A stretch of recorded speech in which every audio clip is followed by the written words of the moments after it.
The heart of your teams. The heart of Ohio. Bally Sports Ohio. The heart of the fan. Opening day always brings a sense of optimism. It's more than just the beginning of a new season. It's an opportunity for a fresh start.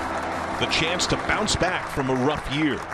To prove an injury can't slow you down. Or to continue your ascent into one of the game's elite. Prove those statements right, and wins will come.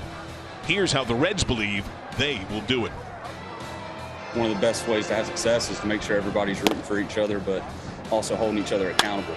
Intensity, playing hard, doing the little things right. I feel like we're a pretty close group. Hopefully throughout the year we just keep building on that, have fun and play ball. If you work your butt off, you should look to your right and your left and know that, hey, I prepared better than you, and I'm going to come after you. Like that's the mindset.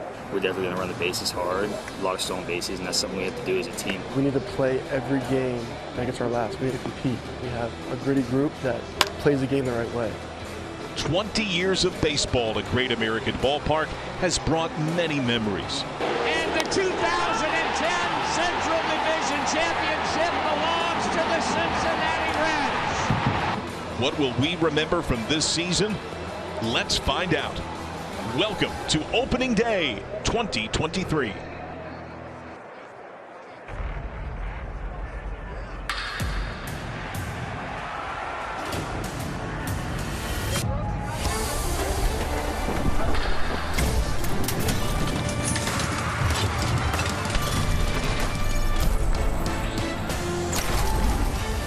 Opening week is presented by Front Door. It's opening day in all her glory in Cincinnati as the Reds play host to the Pittsburgh Pirates. 2023 gets underway. And it goes, of course, beyond the game. The parade held at Findlay Market earlier today. You saw the scene. Danny Graves, Bronson Arroyo, Grand Marshal, soon to be inducted into the Hall of Fame. A celebration of connectivity, of city, of team, of family, of friends, of tradition. The players and staff introduced just moments ago. Jonathan India got a loud roar from those on hand. A sellout crowd as the Jets soared overhead and the flag unfurled. The pomp and circumstance of opening day, it just hits different, particularly here in Cincinnati. And a pleasant good afternoon, a happy opening day. John Sadak delighted to be reunited with two of Cincinnati's own, the Ohio Sportscaster of the Year, Chris Welsh, the Hall of Famer, our captain, Barry Larkin. I've missed you, boys. I was a tough winter without you, John, but I'm glad to be back and really delighted to be in the booth with Barry and you today. Really looking forward to today. Absolutely, and appreciate the hugs we got today. It's a hug day. It's a warm embrace day. It'll happen all year long. Give us a feel, Lark. What are you seeing? You had a chance to work with some of the young guys in spring training. What do you see in the position players of these Reds? You know, I really believe this year, because of all the rule changes, I see a different culture, a different way of really approaching this game from the players, from a whole standpoint, but also from David Bell. I think there's an aggressiveness. There was a three-point competition in spring training. There was an emphasis on athleticism, guys doing a lot of running the bases, really trying to make things happen. It was really an interesting time to be in that clubhouse because the players understand with all the rule changes, it's going to be more about athleticism. I think the coaching staff knows that. So hopefully the culture will be very aggressive this year. In terms of the pitching, the three true terrors will get the ball in the first three games, and it all begins with Hunter Green. Well, you don't rebuild an organization unless you develop your own pitching, and I think the Reds have been excellent and been able to do that. Hunter Green gets the ball today. You know, he's got the kind of stuff that could win him the Cy Young Award. I mean, every year, every time I see Hunter Green take them out, I'm thinking, this may be the day that he throws a no-hitter. And right behind him, you have Nick Lodolo. Behind him, you have Graham Ashcraft. I mean, 1, 2, 3. They give the Reds a chance to win 3 days out of 5. And at the very end of the bullpen, when you've got a stud down there like Alexis Diaz, the ninth inning is wrapped up. The key is to get to him. Yeah. We feel that buzz. We feel the energy. It's so good to be back with you. And up next, Jim Day is on the way with the man that sets the table, Jonathan India, poised for big things. #1 selling brand in Cincinnati. My Skyline Chili feeling good. It's Skyline time. And opening week is presented by Front Door, an all-new home repair and maintenance app coming soon. The pageantry of opening day. No one, and I mean no one, does opening day like Cincinnati, and Reds baseball is back, and it's next.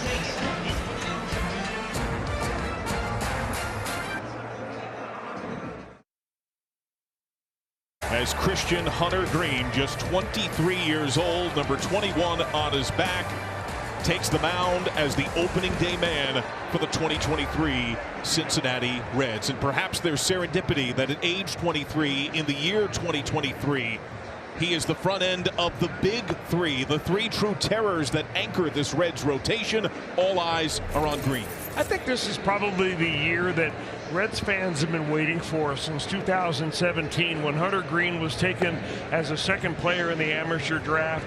It all began at that time thinking, all right, when are the Reds really going to be good? When are they going to finish their baby steps of rebuilding and really get on the move to rebuilding? And that's when Hunter Green makes the major leagues. Well, that was last year. He was 5-13. He pitched very well after he went on the injured list and then came back.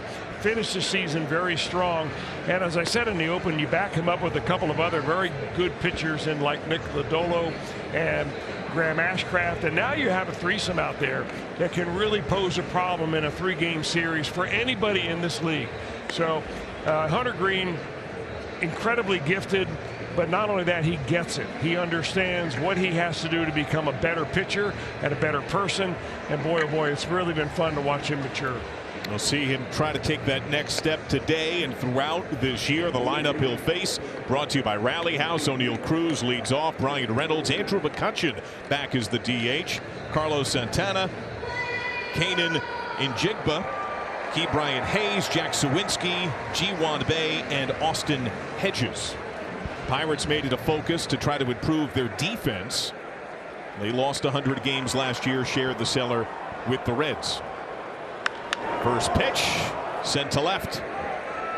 Will Benson in his Reds debut. One away. The Reds defense, Benson covers great ground. So does TJ Friedl, who had an awesome end to last year. Will Myers, an import in the offseason, resides at right. He could play some first. Around the infield, Spencer Steer, Jose Barrero left side, Jonathan India, Jason Bossler right side. Joey Votto will be in the minors rehabbing at the season start. Tyler Stevenson behind the plate.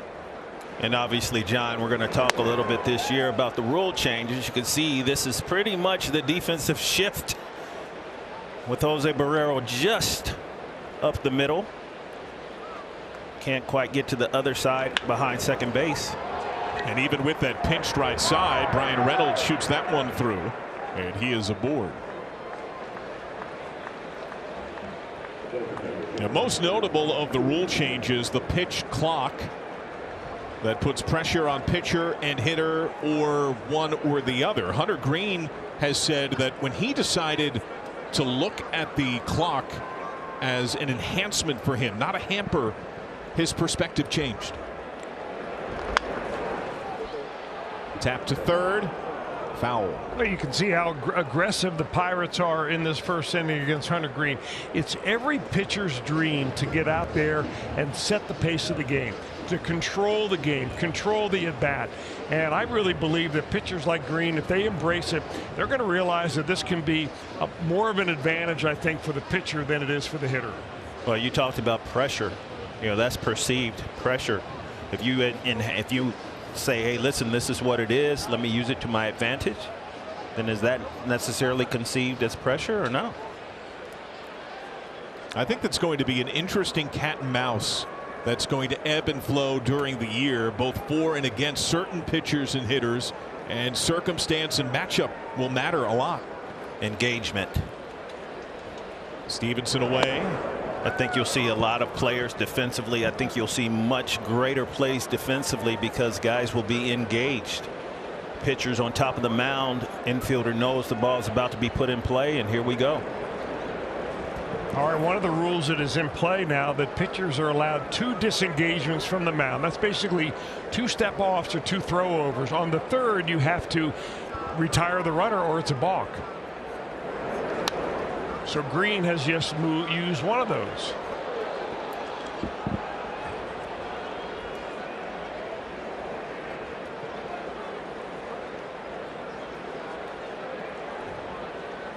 Ahead 1-2 on a McCutchen.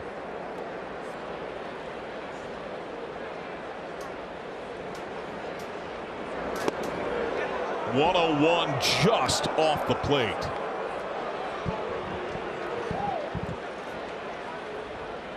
McCutchen's numbers last year with Milwaukee. Green's command and feel evolved dramatically during the course of last year.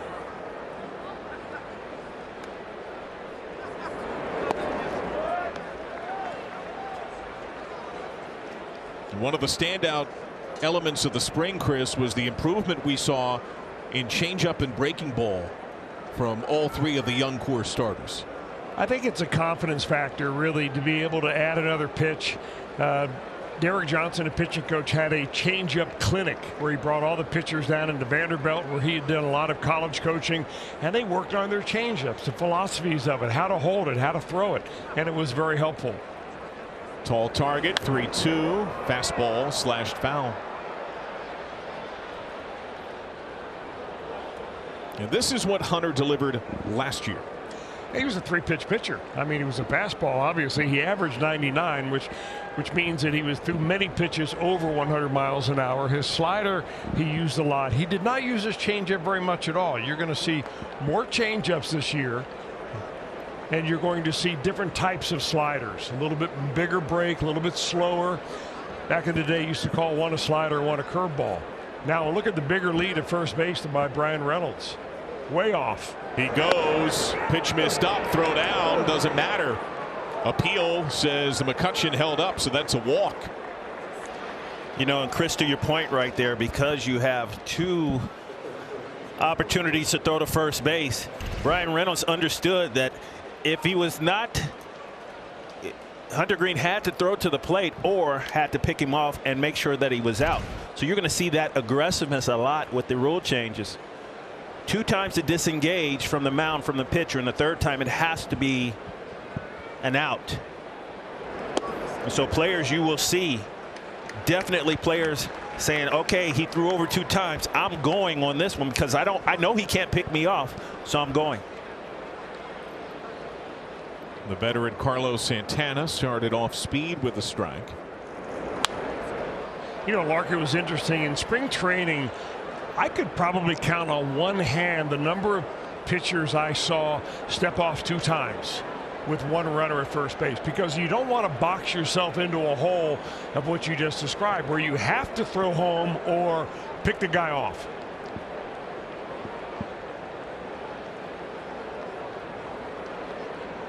Oh, 2. The first fastball of the at-bat. Santana third among active players in free passes. He has shown patience in his career. Only the Reds' Joey Votto and Miguel Cabrera, playing his final campaign, have more.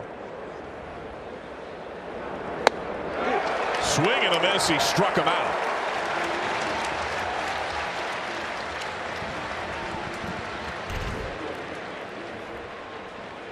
Well, Hunter Green is a fastball guy, and you know good and well that you're going to see one. When he executes, puts it up at that point in the strike zone, it's just very difficult to catch up. Now Kanan Smith and Jigba, who was one of the Pirates' stars in spring training. What do you do with that pitch? Take it or swing and miss it. Take it quick. Yeah. 102.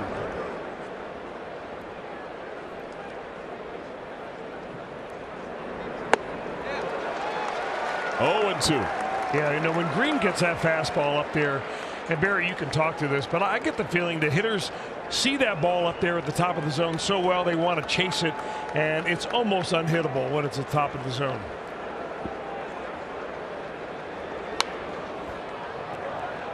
Yeah, and that's the one you have a chance. You see with the location of that pitch, kind of middle.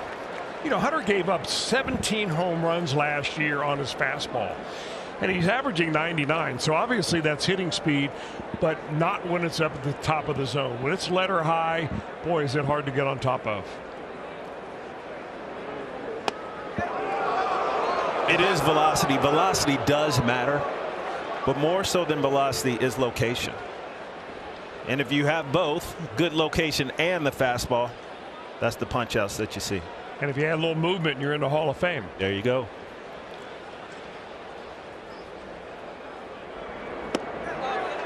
Strike 3 called. Back-to-back Ks for Green. The top 3 due up for the Redlegs. Jonathan India, TJ Friedl, Jake Fraley.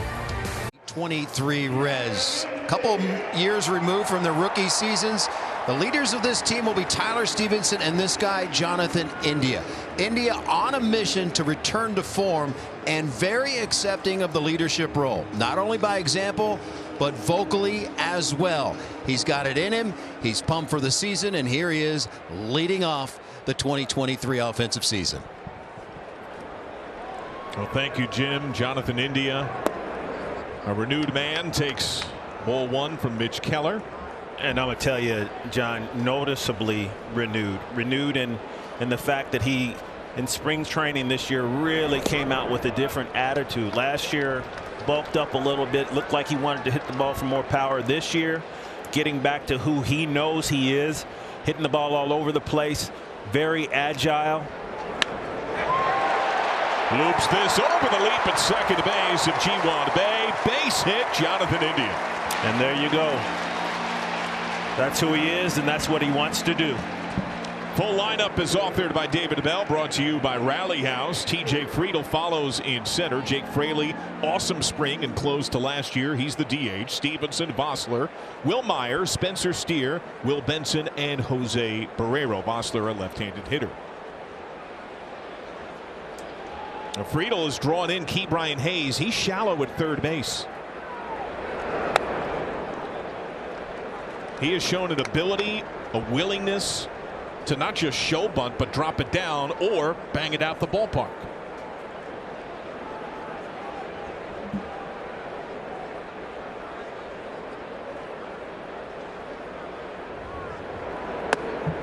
This spring training, Brett Butler came to spring training to spend some time with the big league and the minor league players and talk about bunting, talk about culture.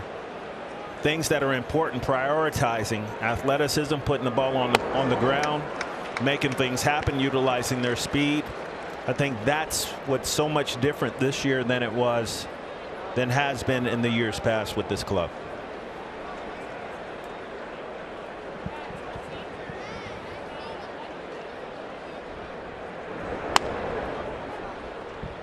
Tickles the outside edge for a strike. And Lark, you had mentioned a handful of times the aggression that you expect from David Bell's Reds. It feels like TJ Friedl probably has that right marriage of skill set to be one of the torchbearers in that regard. Yeah, I think it's no coincidence that he's hitting second in this lineup with the ability to put the ball in play, manipulate the bat, pull the ball into the 3-4 hole, do a few different things. And that's what this team is going to have to do in order to win. India goes, and Friedl fouls it off. Let's take a look at today's front door expert approach and give you some perspective. So last year, the Reds in 162 games stole 58 bags. In spring training, in 30 games, 41 steals and more efficient. Well, definitely, as we talked about, being more aggressive, but I think that's just the case across the board. 30% more stolen base attempts, 80% success rate with 4.5 less inches to cover. And there's ball 4. Friedl's on with a walk, 2 on, nobody out. Mitch Keller's probably wondering if this is going to end the way his major league debut did when he made it back in 2019. He pitched his second game of a doubleheader as his debut right here at Great American Ballpark. And by the time he left the first inning, it was 6-0 Reds. He did pitch a few more innings, but I'm sure that he's trying to erase the demons that may be racing into his mind. And he goes with a soft breaking ball strike. So the numbers for Keller last year, there was a big divide, Chris. Through the early stage of July, it was horrendous. And then he changed his pitch repertoire some, went more two-seam than four-seam, and pitched much better down the stretch. You know, I think he got caught up in the modern way of pitching, which is throw your four-seam fastball upstairs and try to strike everybody out. And he added a couple of pitches. He had a very good second half. His earned run average in the second half went down by 1.5 runs per 9 innings. Fraley breaks his bat. Cruz goes out. No man's land and falls. Stop sign at third. Strong throw in. Cut by Hayes. Bases loaded on a broken bat blooper.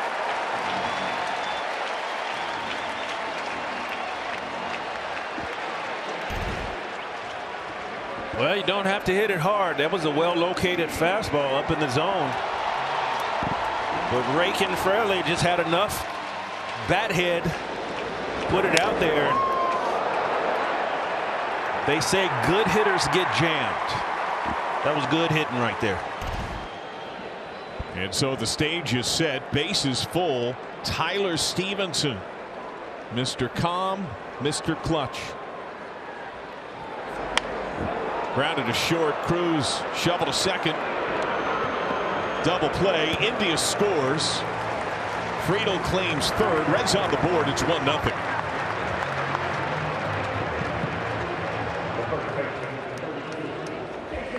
Obviously, you don't want to hit into a double play there, but you want to get that run in. Important to get on the board early. Job was done. Don't feel good about the 6-4-3, but we're on the scoreboard. Now Jason Vossler.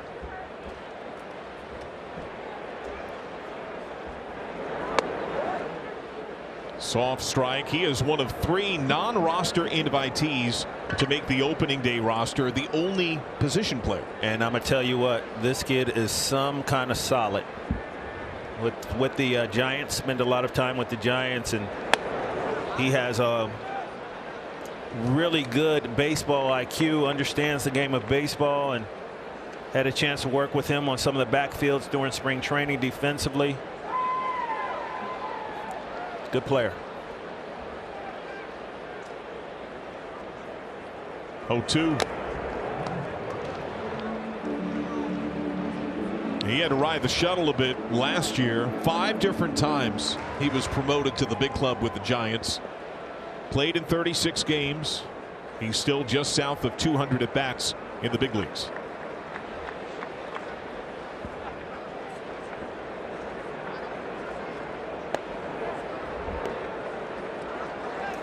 We're seeing a lot of off speed from Keller. I think that's probably part of the new thing for Keller, that he realizes he's got to use every one of his pitches in order to get big league hitters out and go deep into a game.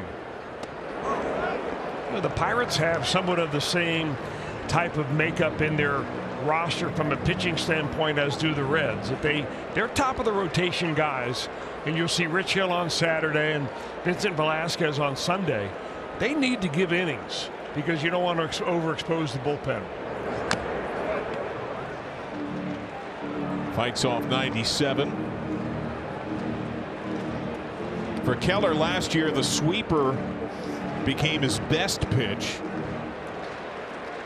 Just 4 extra base hits and over 100 at bats on the year. But he used that more against righties. Against lefties, he looked to that 2-seam fastball. Check swing.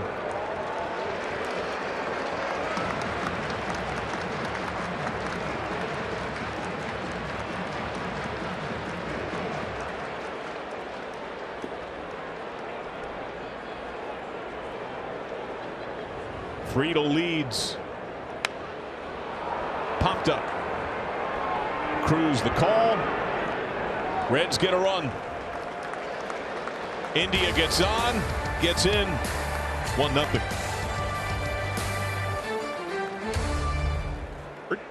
Opening day at GABP. The first time they met, the first one.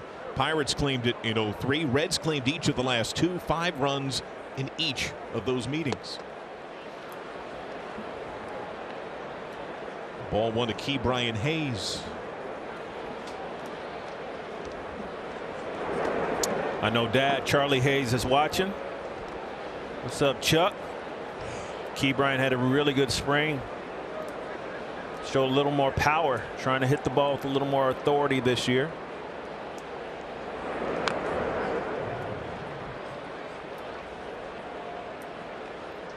A defensive dynamo.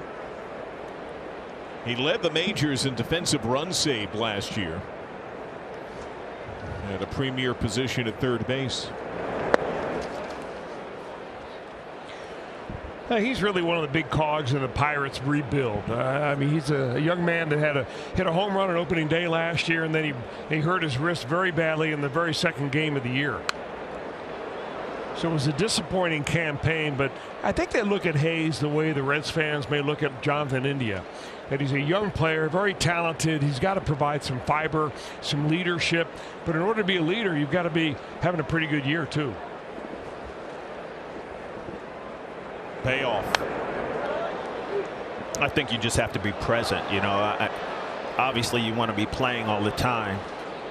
And I think you look for that from your leaders on the club. But it's not necessarily from a leader. It's not necessarily how you do when you're doing well.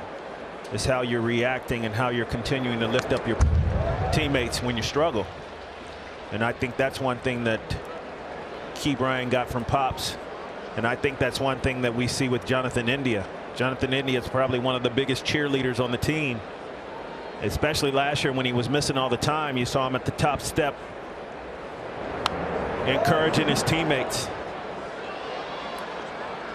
And what the Pirates did with Ke'Bryan is they locked him up multiple years. I wonder if the Reds are going to follow suit. Payoff. Strike three call. Throws it.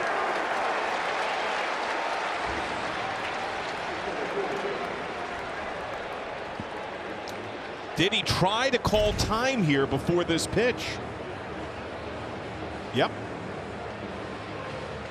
Yeah, it's a pretty good slider anyway. Every one of the fastballs that Hunter Green has thrown today has been triple digits. And then you drop the slider on him and it's tough to adjust. But, you know, a hitter can't wait that long to call timeout anymore. If you're going to call timeout, you've got to do it much earlier than right before the pitcher's ready to lift his leg and go. And you saw there was disappointment, but there was not an argument. You got to be ready. Once you're in this box and engaged, you have to be ready. And I'm sure that's going to take some time for many players to get used to, but those are the rules. You know, regarding the pitch rules, the one thing we did not see in spring training is the drama at the very end of a ball game when you have the closer in there with a tough situation and he wants to take a little bit more time between pitches. You don't see that in spring training because the games are exhibition games. We'll see how that plays out. We did see that Braves-Red Sox game end on a violation. That was in the infancy of spring. That is not going to happen during the regular season. There's no chance that that's going to happen during the season. Violation's a violation no matter what. And that's a strikeout. That's 4 in a row as Green is cooking with gas. Yeah, he's got all the pitches working right here, and we talked about location. That's another high fastball, well located. See that glove right there? He's dotting it. And yeah, but look at the delivery that he had. It is so smooth and so effortless to have it come out at 102. Bunt try by Ji-hwan Bae. Barehand India, no play. Infield hit. Now this was just well placed right here. The only chance was Barrero coming over and getting that ball going towards first base.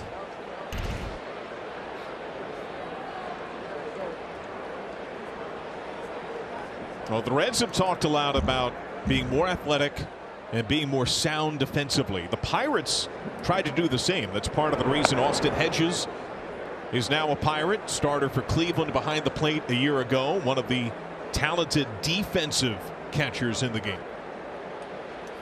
I think all around in the game you're going to see much more athleticism, and offensively and defensively. I think that's a beautiful part of the game. You're going to see, because of the positioning of players, because of some of the rule changes, you're going to see guys have to make plays and have to rely on their athleticism to make those plays, and that accounts behind the dish as well. You know, especially behind the dish, because you're looking at Austin Hedges, who is a career 189 batting average over 8 years in the major leagues. Yet he comes to the Pirates as a free agent and he signs a $5 million contract. So, I mean, is there an emphasis on defense? Absolutely, but especially behind the plate.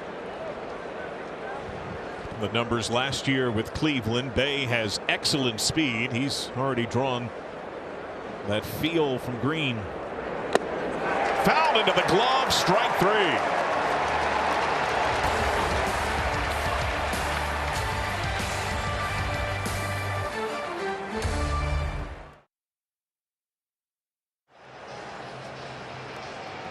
It is a new day in Major League Baseball, namely the pitch clock. 15 seconds with no one on base, 20 seconds for the pitcher to deliver the pitch with runners on, 30 seconds between batters, and the batter must be in the box, engaged, ready to accept the pitch at the 8-second mark, and the pitcher must begin his delivery before the clock hits 0. 1 timeout per plate appearance for the batter. The pitcher has 2 disengagements or 2 times to step off the rubber, and the violations would be for the pitcher, it's a ball. For the hitter, it is a strike. New day. We saw it in spring training. They took the dead time out of the game. The games are shorter. More importantly, there's more action. There's more balls in play. We'll see if it carries over to the regular season, but we loved what we saw in spring training. New day from Jim Day. Thank you, Jimmy. Swing and a miss. Will Myers strikes out. And fellas, I don't know about you, but spring training, I love how the rules impacted the feel and pace of play. I don't mind. I kind of enjoy a 3+ hour game sometimes if stuff's happening. And I also didn't really notice the rules because I felt the players adapted pretty quickly. They did adapt because if they didn't adapt, they were going to have a strike called on them. You know, MLB has tried over the last few years to speed everything up. You remember the umpires kind of clapping their hands, trying to encourage hitters to get back in the box. A lot of hitters were fined along the way. We don't know who they were, but they were getting fines from MLB saying you weren't in the box or you left the box at the wrong time. But until you start penalizing hitters with an automatic strike and penalizing pitchers with an automatic ball, nothing sped up. Now you see it. And talking to players during spring training about the rules, guys are like, you know what, the rules are the rules. The only issue that players have, or at least the guys that I've talked to, is a matter of collecting their thoughts. They're just saying that, you know, I have to kind of collect my thoughts much quicker than in the past. Just can't take as much time. And I tell you, the hitters are saying, I think this is more on the pitchers. I think this is going to disrupt the pitchers more than it's going to disrupt us as hitters. Because, you know, there always is that divide between players and pitchers. I'm trying to get something happening here. Well, you know what? You're right, Barry. Right here. Oh, there it is. There it is. You know what? Well, you're trying to get me, and you got me. Yes, I am. But, you know, there's an age-old strategy in pitching that when you're going well, pitch fast. And when you start to unwind and things are going bad, slow down. Well, nowadays, that slowdown is not possible. Payoff.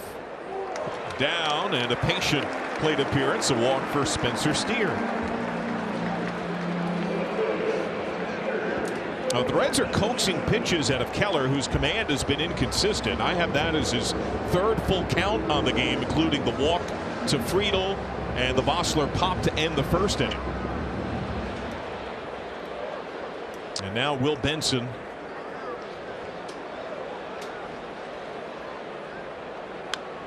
We were speaking about Will Benson some before the game today, and I was asking each of you your thoughts and what you could see after a sterling spring. He's a young man you can't help but root for when you speak to him and you hear him address the game and his role with this team. Well, he's a very kind young man. He's a big young man, super talented athlete, but a gentleman nonetheless, and really concerned. He has great perspective.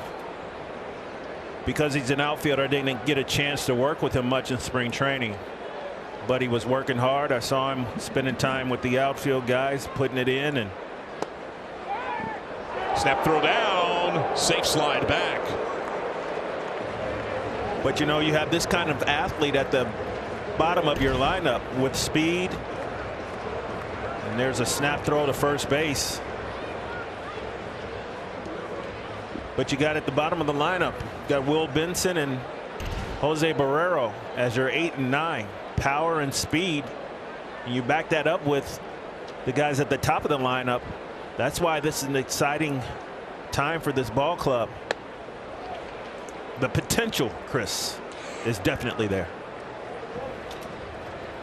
And so he goes down on strikes. Jose Barrero in the driver's seat, presented by Hyundai. During the course of spring training, in 17 games, he hit .311. Extra base hits went the other way, 10 RBIs. He did strike out, but the contact was louder and more frequent.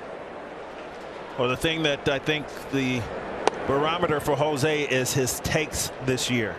Like that pitch right there, slider down and away. You know, you always want to see, obviously, the results. But before the results are there, there has to be positioning.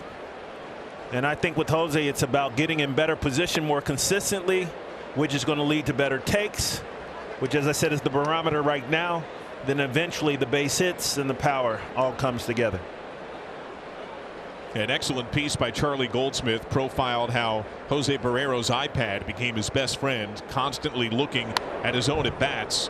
What do you see after he worked with Joel McKeithen in the offseason? What are the differences in his stance and his swing? Yeah, Joel really pointed out some things that he did last year. Don't have time to go over all of it, but he's trying to get him less vertical and more of a flat swing through the zone. And I think he's really worked on that and has done it well.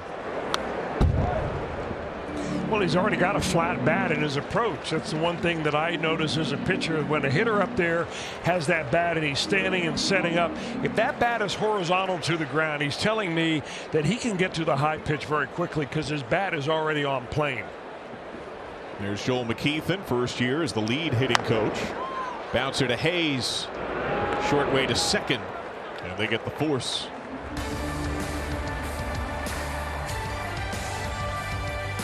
Serving overseas are watching this game on AFN, the American Forces Network. We welcome those in countries around the world and aboard naval ships at sea. We thank you for your service. Second time through the order for Hunter Green. O'Neill Cruz flied out first pitch in his first at bat.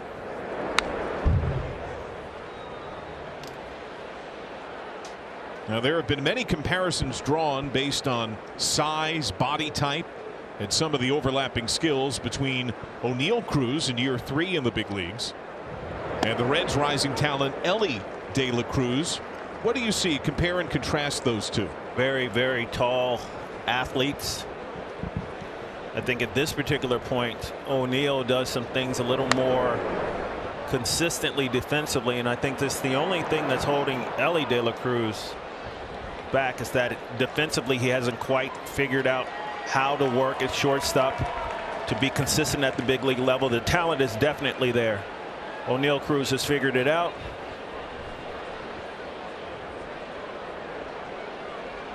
And Elly De La Cruz has a guy named Jose Barrero that's at shortstop right now. Well, you know, the other thing I think, Lark, is that Elly De La Cruz is 21 years old. Violation here on Green. Okay. A 1-2. And O'Neill Cruz is 24 years old. So, you know, you hope that in a couple of years, whether Elly De La Cruz makes a major leagues this year, midseason, or next year, that he begins to kind of close the gap a little bit. Looks like a little frustration from Hunter Green on the mound. Maybe that ball call got on him a little bit, in his mind a little bit. Looks like he was rushing the last few pitches. Payoff is ripped to right. O'Neill Cruz 2/3 of the way up the sun deck.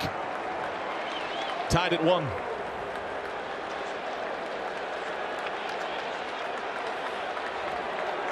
Wow, that's what O'Neill Cruz does. He hits the ball hard. That pitch, by the way, from Hunter Green was 101 miles per hour, and he was turned on and went into the sun deck. He hit the hardest pitch hit the hardest ball in baseball last year as recorded by StatCast, and he threw the hardest of any position player in baseball. So he's got incredible tools, and he gets a sweet spot right there. He launched 16 last year at shortstop. Goes deep on opening day. Green misses a fastball to Brian Reynolds. He singled to right his first time.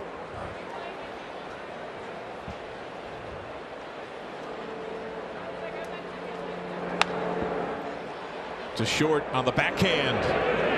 Nicely done. Well, we talked about the athleticism, right? There it was from Jose Barrero, playing up the middle. Ball hit to his right, goes to the backhand, no panic whatsoever. Then from a deep shortstop throwing on the run. Skills. That's a lot harder than it looks. Skills. Oh, man. Is that a one-star play or a two-star play? That's a two-star play right there, bro. He made a number of highlight plays in spring, which led us to ask David Bell, are we seeing things different, or is Barrero better at short? And he thought he was playing looser, oddly enough, by playing somewhat taller in the field, and was making more highlight caliber plays. We call that throw right there as a leverage throw to first base. You know, you're on the run, you're using your 6'3" frame to leverage the ball across the diamond. He's just athletic, and I think he is playing much more freely. He came into spring training. There's a lot of doubt. They went out and they signed Newman. They have a couple of different guys. Ellie De La Cruz is coming up through the minor leagues. I think he felt like he had something to prove, and I think he did. Is that number right? Did that say 105? Is that right? Scoreboard doesn't lie. You know, it was a low pitch, almost in the dirt, and you'll notice that the low ones always seem to be registering higher than the high ones. But 105, is that a record? I mean, last year when he averaged 99, he was the first man in the time at which they've recorded velocity. It's going back to 09, I believe, to throw 1,000 or more fastballs in a year, so not including the end game guys, and average 99. He threw 105.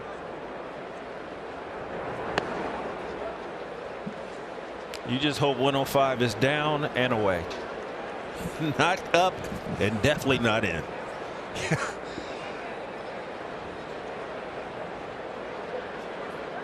Payoff. Hard foul.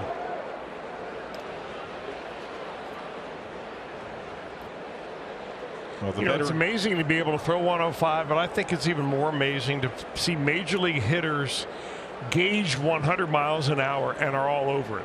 I mean, it's amazing what these guys can do. Oh, beautiful pitch. Green thought he had him, and he loses him to a walk.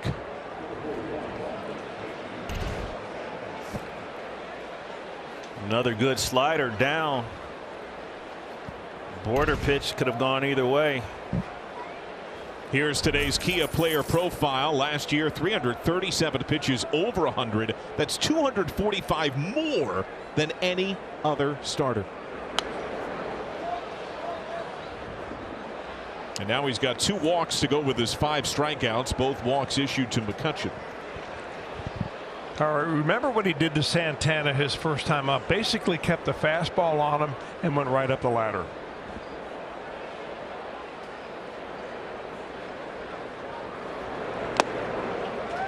Fastball by. And Chris, you mentioned Hunter Green throwing 100 miles an hour, but major league hitters being prepared and all over that 100 mile an hour. It's not velocity. Once again, you know, you just get used to it. You can go throw as hard as you want to, and these guys are going to be able to react because you train to react.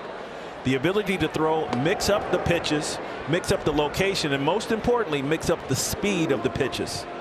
That's what's more important, because you have to be prepared for that fastball at 101, 102 miles an hour.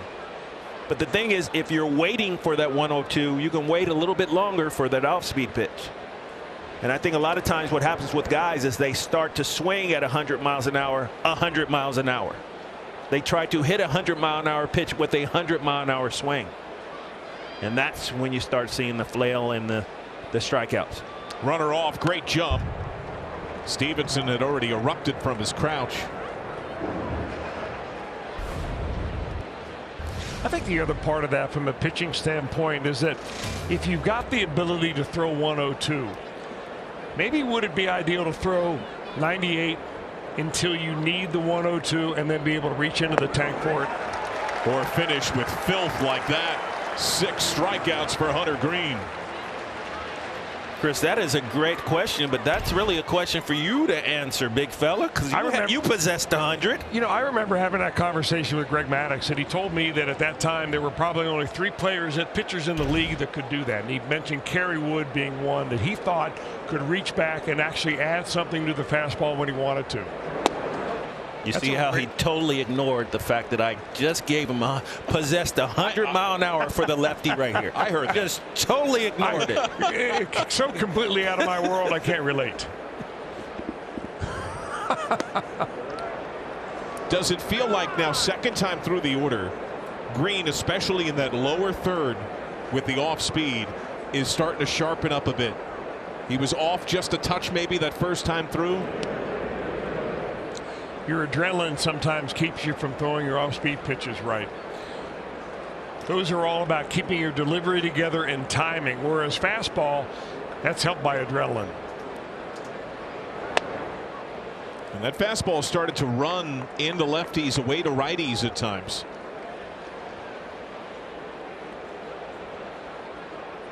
I almost felt like the throw over was Greene taking a moment for himself.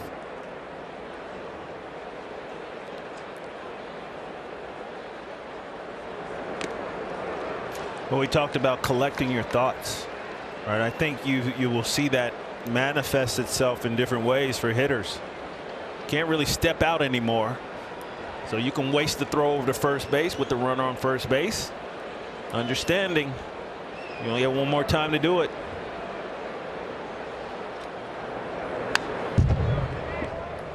And I think the other thing is, you know, when you have a 100 mile an hour pitcher, most of the times those are the guys you can easily steal a base on. But Hunter Greene is not really slow to the plate.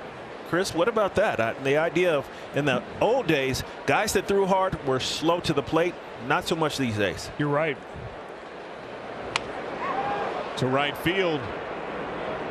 Dives in. Yeah, you just look how quickly he's able to get into his power position. That's where you get your leg up at your highest point, your balance point, whatever you want to call it, and then you're able to deliver it to the plate.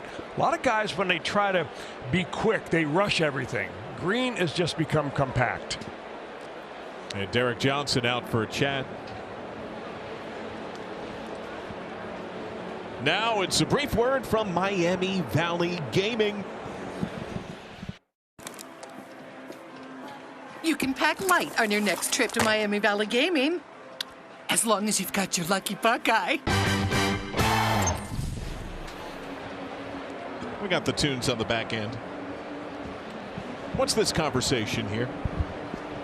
You might be just giving him a little bit of a mental break. You know, you made a great comment there and a good observation that maybe when Greene threw over earlier in the at bat, it was just so that he could have a moment to collect his thoughts, because every time you look up, there's 15, 14, 13, and you feel like, you know, the game is getting away from you. So Derek Johnson obviously felt the same way. He's going to come out and just try to get him a little composure here, get that third out. I'm going to go back to the O'Neill Cruz at bat. Before the home run, I thought there was a little frustration on the mound. A ball was called on Hunter Greene, and I thought I saw him speed up a little bit and threw a couple of breaking balls for a ball, then came back with the fastball home run. And I believe that ball was stuck maybe in his gear. I was wondering if he was having pitch comm issues, especially with the runner at second base. And I think he is. He's going to that keypad, and they need a backup. That one's not working. Now, the pitch comm, for people who don't know, is a little wireless communication device. The pitcher wears a headset where he can actually hear the pitch comm call a pitch. I want a fastball down and away. I want a slider down and in. I want a fastball up. Some pitchers will be able to wear one on their wrist or on their glove. but most pitchers will be on the receiving end of that, and the catcher calls the pitches. And the shortstop as well as the second baseman, they can hear that as well. Well, Stevenson goes out for a chat because the fulcrum of all this, it's a tie game, a couple of men on base, and a dangerous batting key, Brian Hayes, standing at the plate.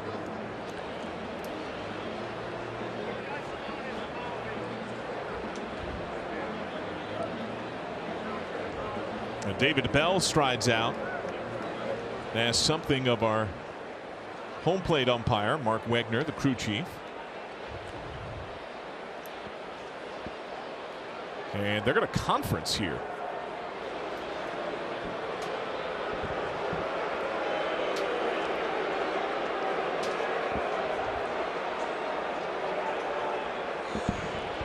I think what they're saying right there, how many trips to the mound do we have this inning?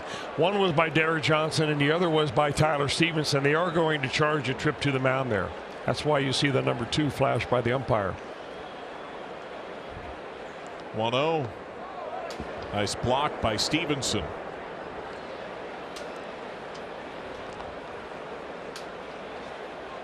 So 3 mound visits remaining. This will be the 30th pitch of the inning for Hunter Greene.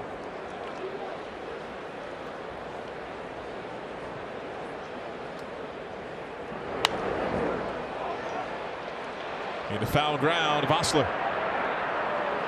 And one of the issues for the Reds last year, even more extreme than others in baseball, the lockout forced an abbreviated and hurried spring training, and the Reds were behind the 8 ball more than most in terms of bullets for their pitchers out of the gate.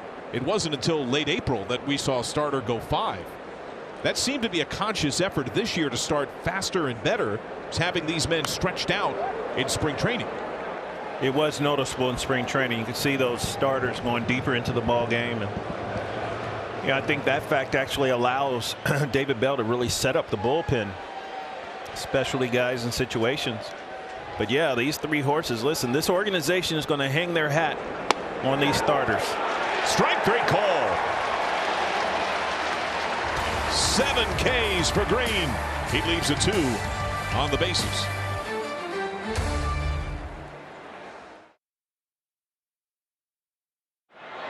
1-1 game, opening day 2023 here on Valley Sports Ohio. Jim Day with you. Look who I've rounded up here. He is Todd Frazier. Throughout the ceremonial first pitch here today, back in Cincinnati, opening day, man. Does it get any better than that in Cincinnati? No, definitely not. I mean, now I get the experience from the outsider looking in. It was pretty cool seeing the parade, seeing the fans out there, and the roar of the crowd is back, man. This is so cool.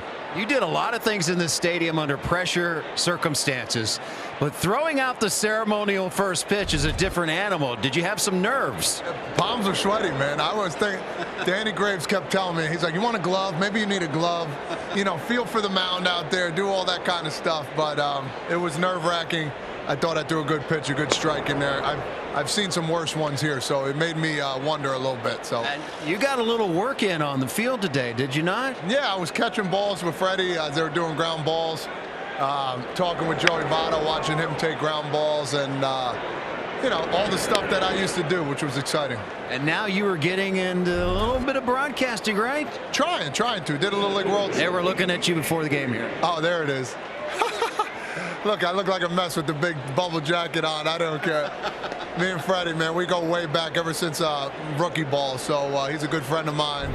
Love that guy. But yes, it's just been a while. But getting on a good field like this and feeling the grass a little bit was cool. And one last thing here. I've never heard this stadium so loud. 2015 All-Star Game. You win the Home Run Derby. How special is that still to you to this day? Yeah, we talk about it all the time.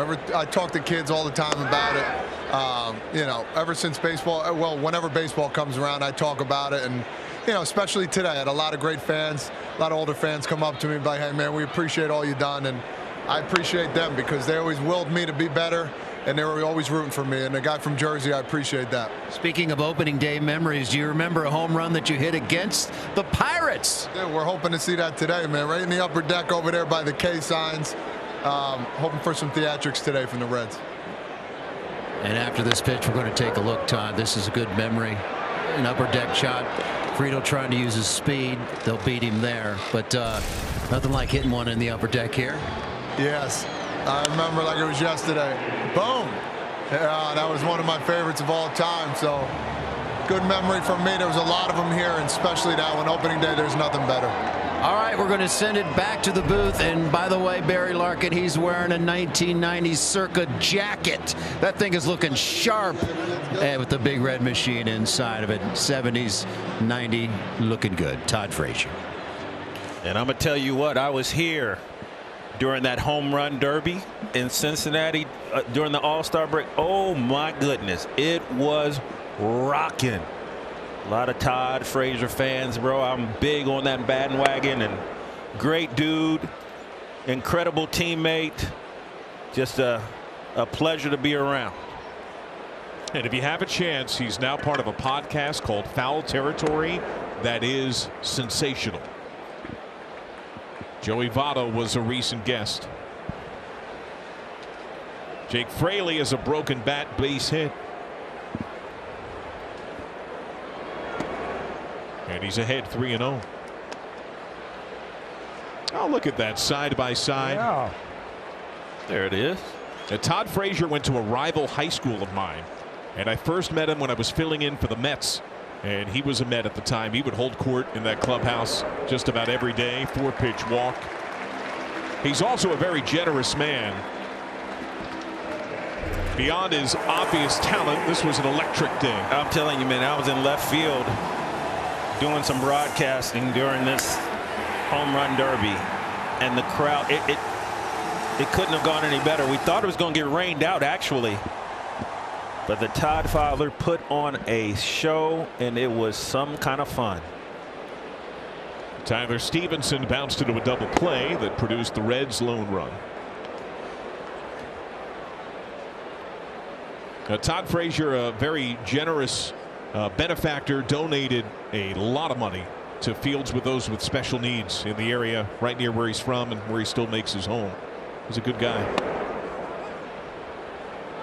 This is the best command we have seen from Keller. Yeah, I think he's backed off his adrenaline as well, and he's getting that breaking ball in there. The last couple of pitches have been really good breaking pitches. You'll see a slow one and a little bit of a harder one. Fraley goes, rolled up the middle. Nobody there to cover, and it's booted by Bay. Ignite the runner. Make things happen.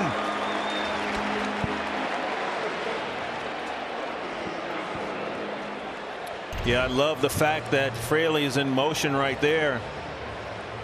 And this is what happens when you put runners in motion and put pressure on the defense. You can see Bay reacting to that base runner. Then the ball on the shortstop side of second base. It goes down as a base hit. It does. Absolutely. So 2 on for Jason Vossler.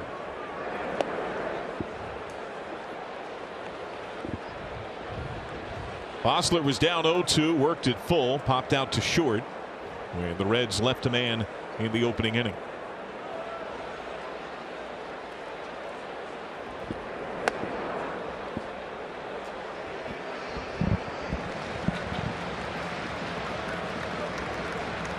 Versatile defensively, can play the corner outfield spots, can play multiple positions on the infield.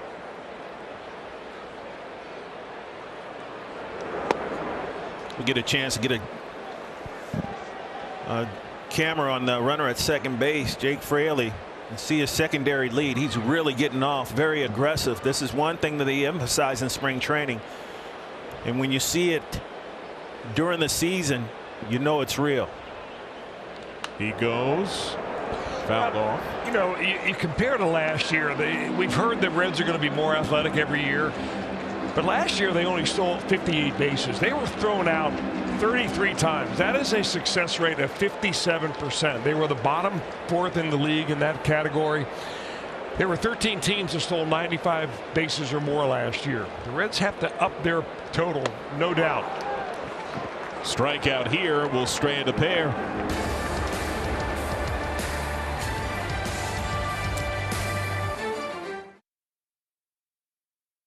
Same game parlay talked about during Reds Live. Here's the latest on Green, India, and Stevenson. Hunter Green with 7 strikeouts through 3 innings. He has thrown 38 pitches at 100 plus today. That's the 6th time in his young career that he has gone 30 plus at 100 plus. Jacob deGrom is the only other man to do that in 1 game period since they started tracking pitches in 2008.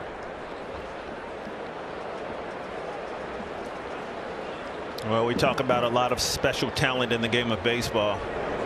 You're experiencing special talent. I remember when Doc Gooden got to the big leagues, and we were talking about how good a pitcher he was. A lot of comps between this guy and Doc Gooden.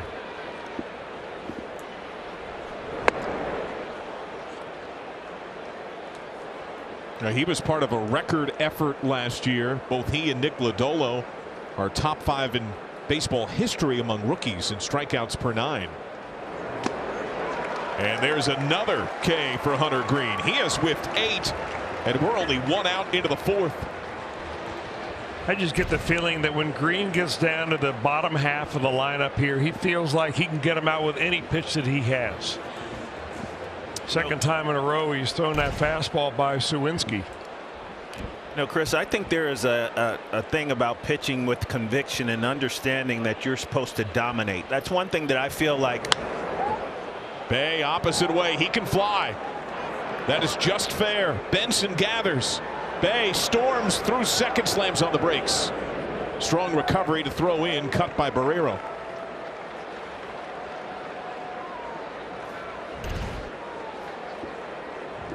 You see the location of that pitch out over the plate, and Bay did a nice job. He saw the bunt for a base hit earlier in the game, and this time letting the ball travel, staying flat through the zone. And you can see the speed right there.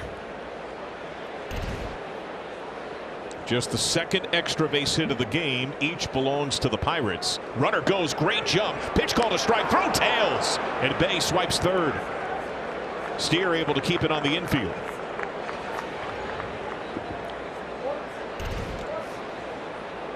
Yeah, that was all on the pitcher, Hunter Green. One look back to the runner, and Bay had him timed up perfectly. If that throw is on the other side of the base, it's close. But put pressure on the defense. Infield in, Hedges fouls it away. And when you could do that with the bottom of your lineup, your 8 and 9 hitter, it just makes your lineup so much lengthier. It's much more difficult to defend a team that's putting pressure at the top and at the end of the lineup. Way outside. Yeah, Bay has excellent speed. MLB Pipeline evaluates prospects. They'll grade them on the traditional scouting scale. He's rated as a 70 runner. What does that mean? Fast. That means he's exceptionally fast. 50 is the major league average. 60 means he's an all-star. 70 means he's exceptional. And 80 is a Hall of Famer. Well, they had double-digit stolen base at every level in the minor leagues. Last year he was 30 for 38 in the minor leagues. Bay was. The Hedges struck out the first time. 2-2 hitter, or 2-2 count on a hitter that is a career average of 190. He's just trying to make contact here.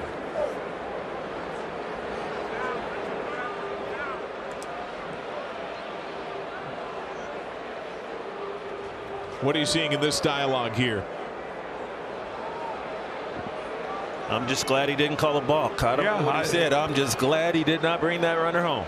Talk about separating the hands, and maybe he was not on the mound, or not sure why they didn't call the balk. You know, Bay stealing 3rd base. The infield has to come in now. Now, Chris, as a pitcher, you're thinking swing and miss as opposed to just getting a ground ball. And if you're a catcher, you're thinking, man, just keep the ball around home plate right here. This guy's throwing 102 miles an hour. I really don't want a slider in the dirt. Way outside. And this is a couple of innings now where Green's gotten into these ruts. He is yanking that ball away from righties into lefties. Trying too hard. Your front side flies open. You compensate, and the ball just gets away from you.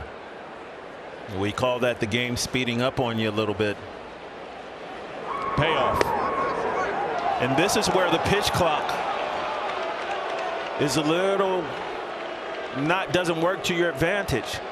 At this particular time, you can take a little more time, collect your thoughts, and going back to the O'Neill Cruz's at bat last time. This is a fastball up in the zone, but this was after a ball was called. And here comes David Bell. Our StatCast 3D powered by Google Cloud.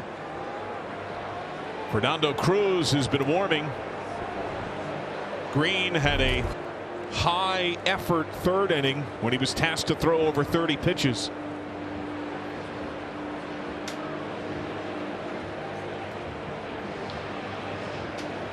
And that's going to be all for Hunter Green today. His fourth inning began with a strikeout. It ends with back-to-back base runners. Fernando Cruz gets the call.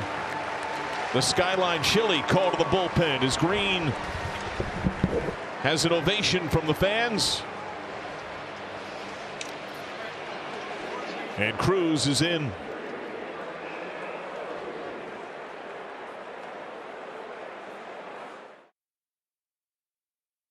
Earlier than many of us would have forecasted. David Bell had a brief chat with his opening day man, but lifted him with 2 on, 1 out, a tie game at 1 in favor of Fernando Cruz, with O'Neill Cruz at the plate.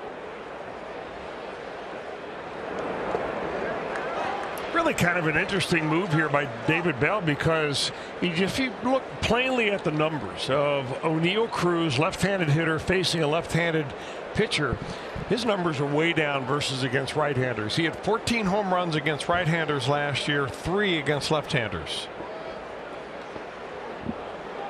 Bounced pitch. Now the Pirates do have 3 lefties in 4 spots, 5 through 8. But the Reds have the aid of 2 lefties in their bullpen to begin the year. Matchup issue, yeah. But I think Fernando Cruz has shown the ability to get right-handers and left-handers out. Spent a lot of time this spring training with Team Puerto Rico during the WBC. Way out in front. Yeah, he's had 2 bad swings and 2 off-speed pitches. You know, it's something I asked David Bell about the likelihood of his lefty usage today before the game. And he pointed out exactly what you're saying, Lark. He had belief in the righties against lefties, and the first name he mentioned was Cruz.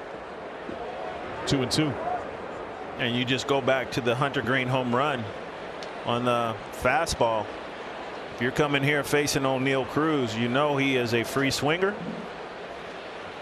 And that breaking ball, if you can disguise it, has a chance to be successful for you. Jonathan India shades deep in the hole at second. Large lead at third. Smothered by Stevenson.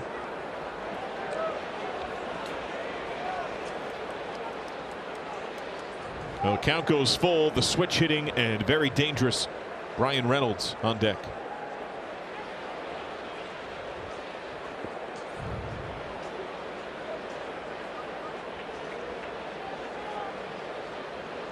Get a feel with the shadows there.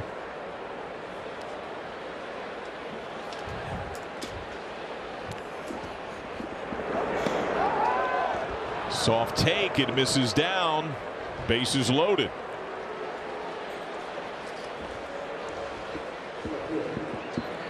Cruz was trying to get Cruz to chase that off-speed little split finger that he throws up there. That is his most effective pitch. In fact, batting average against that pitch last year for Fernando Cruz was .043. So it's been very effective for him. Reynolds' first pitch fouled back. Reynolds has had 2 good at-bats today. Yes, he has, and you know he's just a solid player. We thought for a while last year he was going to get traded. There was a lot of talk about those teams that were going to the postseason to try to get this guy late in the year. Never happened. Of course, this year they're talking about possible talks about a long-term extension for Bryan Reynolds. He is under team control until through 2025. Switch hitting all-star. And you see some good takes on the Fernando Cruz split. I think that's the thing about the maturation process. You know who this guy is, Fernando Cruz. I think snuck up on folks last year. The question is, how are you going to be able to make an adjustment to the adjustments that you saw from O'Neal Cruz, from Bryan Reynolds, staying off that split down in the dirt? Well, isn't your split always better after you establish your fastball? Exactly.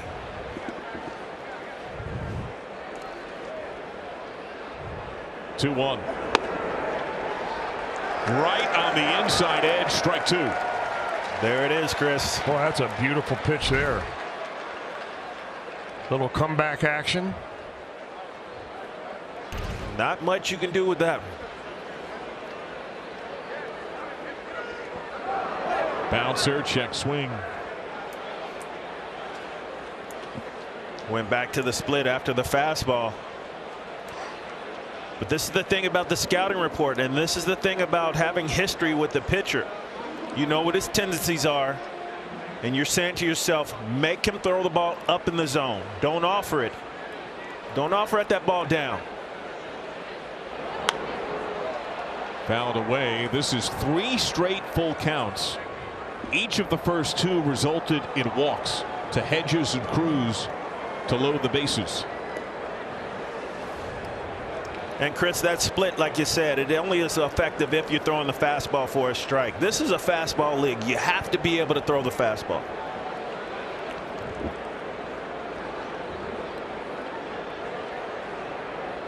Payoff again. Just low, and that's going to walk in a run. The Pirates take a 2-1 lead. Derek Johnson out for a check.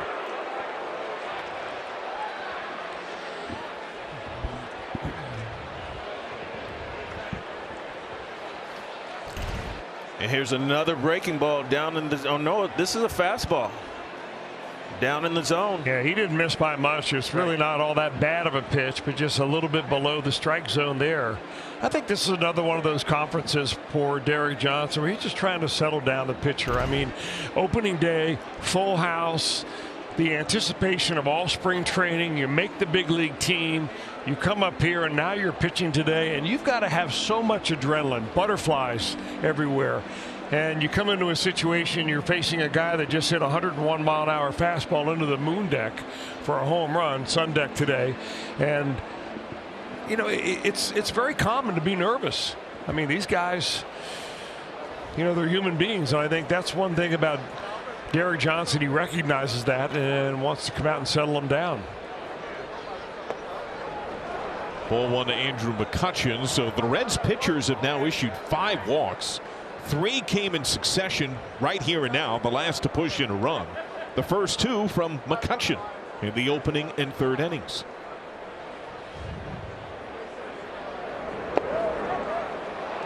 And also keep in mind, you have the ultra speedy Bay as the lead runner at 3rd, still only 1 out.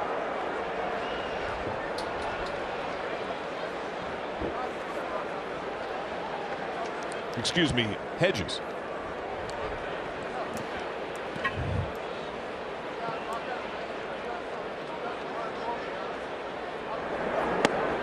It's 3-0.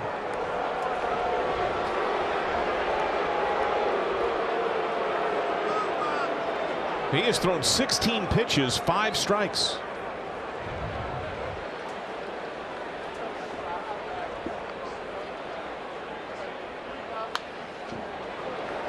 Fouled away for strike 1. That's a veteran move right there. Giving Andrew McCutchen a 3-0 green light. Alex Young warms the switch hitting Santana. And then the run to lefties.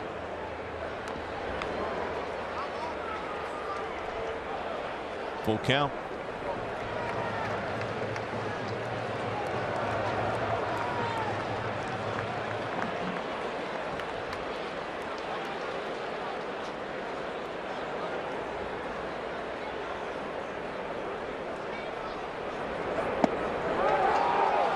slow again. It's almost the same pitch.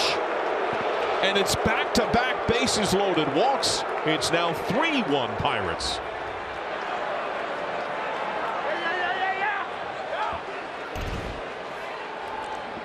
The book on Fernando Cruz as he throws that split down. So what you want to do as a hitter is you want to eliminate down. Some really close pitches down, but down nonetheless. Fastballs that didn't tickle the bottom of the strike zone.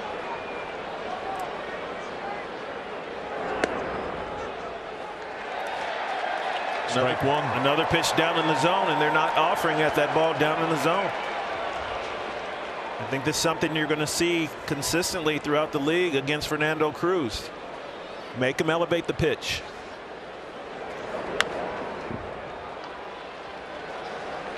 Ahead 0-2. The inning began with Hunter Green striking out Jack Sawinski for the second time of the game. The next pitch was a double by Bay down the left field line. 4 consecutive walks that followed, including the bridge of the pitching change.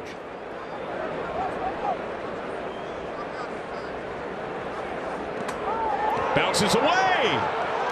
O'Neal Cruz flies home. And a slide in foul territory by Vossler. Stevenson couldn't find the ball.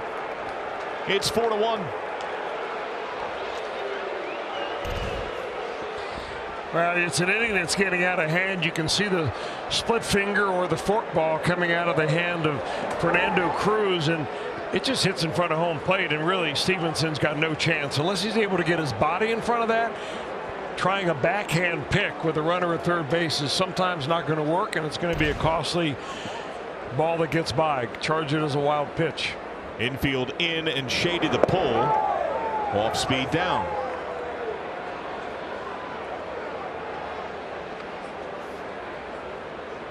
Well, this is a issue of debate. You can see Tyler Stevenson behind the dish with the runner on base going to one knee. And the question is, like, if you're on one knee, how can you bounce in front? Bounce to third. Runner breaks for home. Fire home. The tag from Stevenson. Out at the plate. They cut down Brian Reynolds. McCutchen claims third. Santana aboard safely. 2 outs. This is an excellent play by Spencer Steer at third base. Watch where Reynolds runs. He's all the way in fair territory there. That is perfectly legal for a runner to do that. There's no rule against that like there is from home to first base. Spencer Steer sees the throwing lane right down the line, and he's able to make the assist to get the put out at the plate. Well, Stevenson, who battled injury, including on a collision at the plate last year, able to hold his ground. He makes the tag. David Bell has made the move. They're going to go back to the pen. Alex Young summoned with the left-handed bat, due up.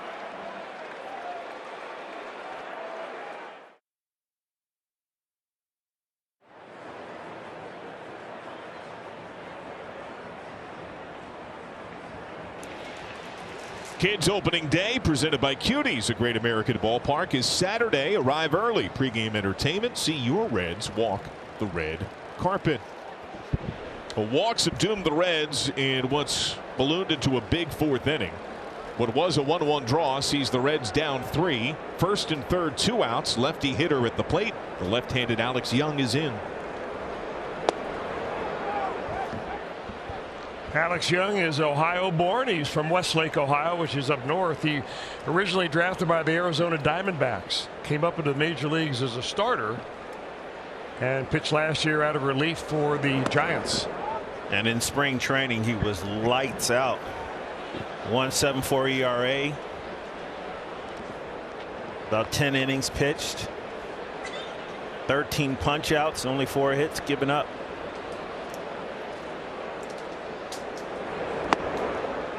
That sweeps in there for strike 1.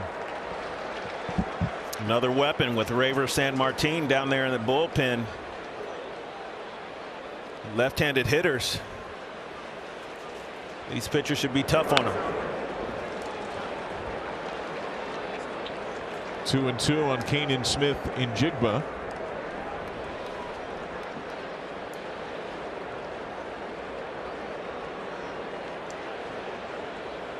Santana held on.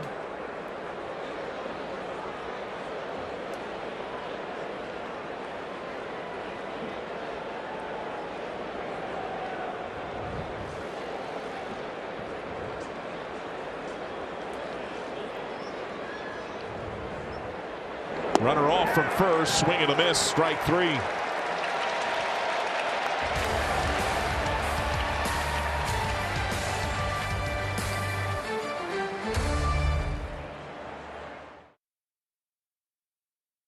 During today's game, Lydia Mathiasen from Fort Mill, South Carolina will win this brand new, built in the USA 2023 Tundra on display at Great American Ballpark. Register for your chance to win at your Cincinnati and Northern Kentucky Toyota dealers. Well, the Reds facing their first deficit, a 3-spot in the top half of the inning. Ball 1 to Will Myers, who has struck out swinging today.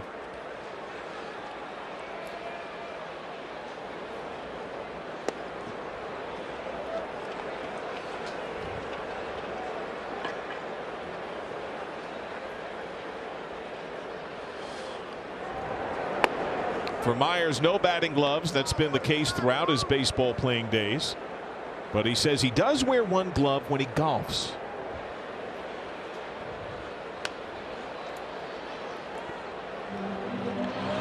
Well, he's had a very nice career in the major leagues, spanning 10 years. When he broke into the major leagues at age 22, he won the Rookie of the Year in the American League for the Tampa Bay Rays.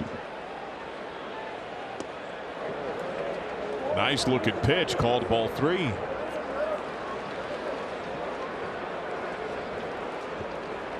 He profiles as someone that should hit well here in Cincinnati. And he goes down looking.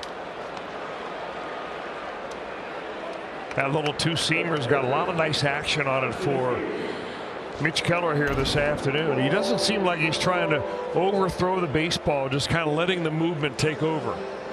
Yeah, Chris, I feel like you mentioned that earlier in the game today. I think you said he kind of backed off a little bit. Little contrast to what's happening with the Reds pitchers. Looks like there's a little more trying on this side and letting it happen on that. Is that a feeling that you have? Absolutely. And I think for a guy that likes to sink the ball like Keller, it's very important to back off. Because sometimes the harder you try to throw, the straighter the ball ends up.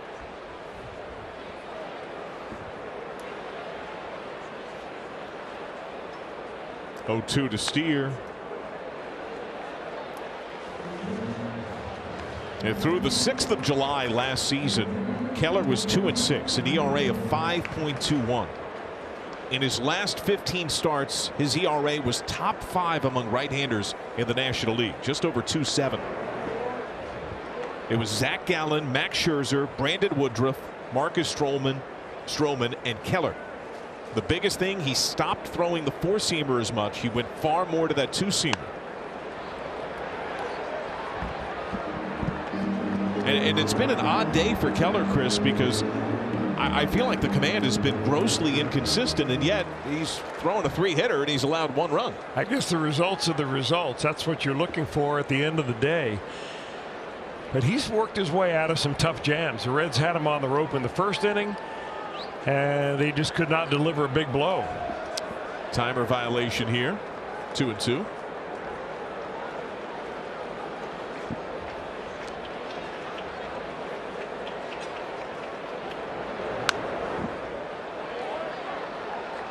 And they had the bases loaded, nobody out for Tyler Stevenson. First pitch, he bounced into a double play that did produce a run. But that was the big opportunity for the Reds thus far. That is slugged deep left center. Opening day blast for Spencer Steer.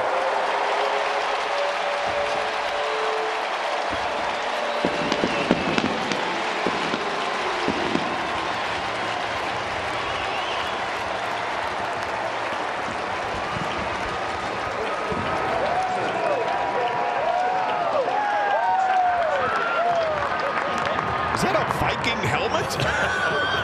And the roll. Oh my.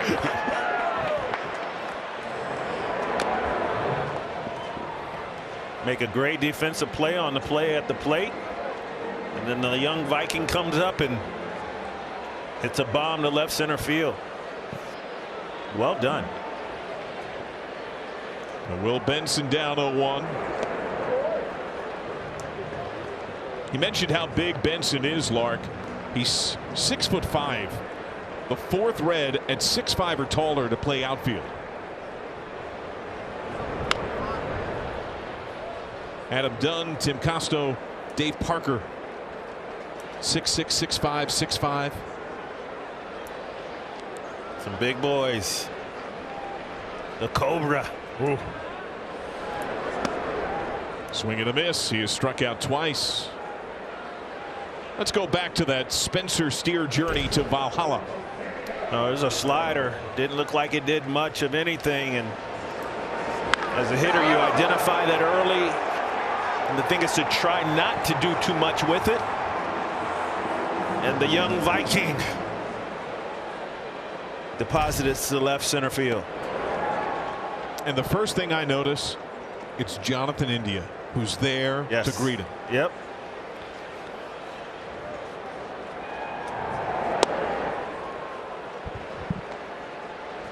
India has spoken about taking a larger leadership role, about his own resolute belief in himself.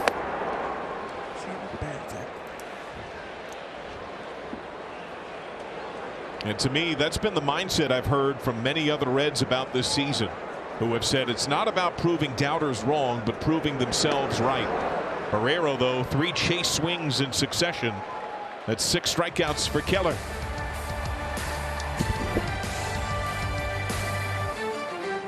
Spencer Steer homer, trailing 4-2. Alex Young got the Reds out of a jam, a strikeout against Smith and Jigba. It's Key Bryant Hayes who was struck out twice looking. High ball, strike 1. And even though he struck out twice, I thought Hayes had some pretty good at bats.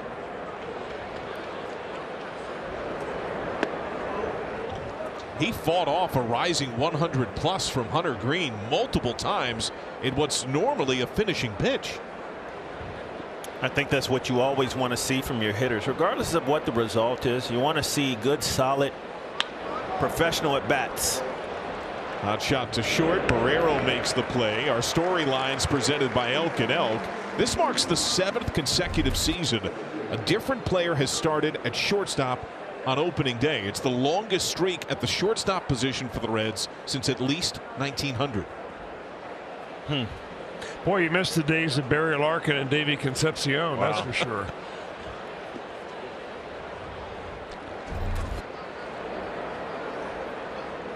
Jack Sawinski has struck out twice, lays down a bunt as they play deep at third. Young, the only chance to make a play, and he does! That's an outstanding play by the lefty on the mound. Ball down the third base line. Stuck it, spun it, and threw it to first base. Hey, who says pitchers aren't athletes? Look at the play here by Alex Young. I mean, he just kind of picks it up and fires it down there. Good pick at the other end by Bosser, but got rid of it in a hurry. Some serious arm strength. Didn't think he had a chance. Great play.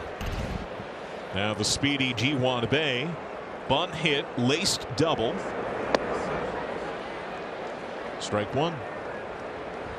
Yeah, when Young is really on point, he was a second-round pick originally. He gets a lot of ground balls.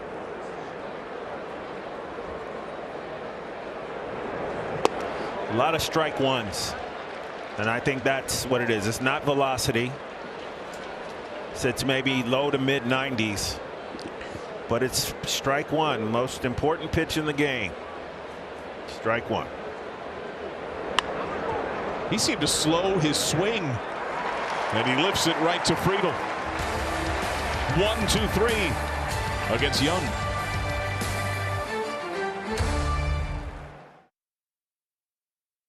Baseball on Bally Sports Ohio is brought to you by your local Toyota dealer.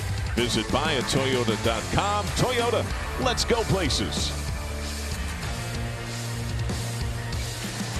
On a swing on opening day. See if the Reds can get a little closer in this one. Feel like this could be a big at bat for Jonathan India, who already has a single, a run scored, and is as driven and competitive a player as you'll find.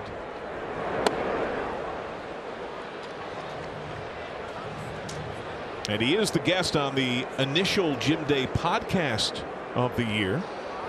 It's a great listen. I highly recommend. He talks about where he'll likely have at least one home in his post-playing days, about the idea of leadership, the roommate that he enjoyed in spring training, not a Red you would suspect. And I hear a rumor, there's a rumor that Mr. Larkin, you recorded a podcast that'll be coming out soon. I did. You know how long I've been trying to get Eric Davis and Barry Larkin in one room together. Double shot. JD twisted my arm. Finally got it done. It was fantastic, JD. Payoff high and tight. India's aboard. Is there any singing? I've heard rumor that there could be some record recording going on. Have to listen. That's a great teaser. That's a great tease right there, big fella. That's the fourth walk for Keller. So Oscar Marine, the pitching coach, is out with TJ Friedl due up.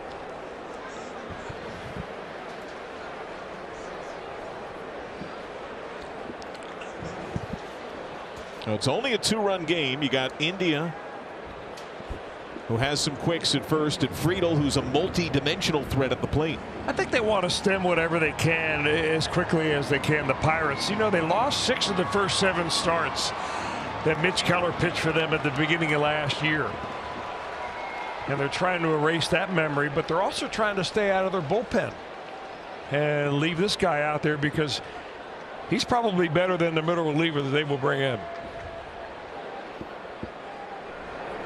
First pitch cracked foul. Rob Strisny, he is loosening in the bullpen.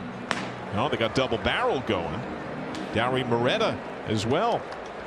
Familiar face.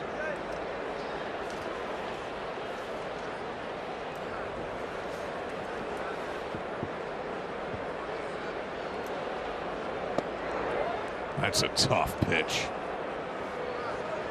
That's a great take right there. TJ Friedl. That's ground ball to the second baseman all day long.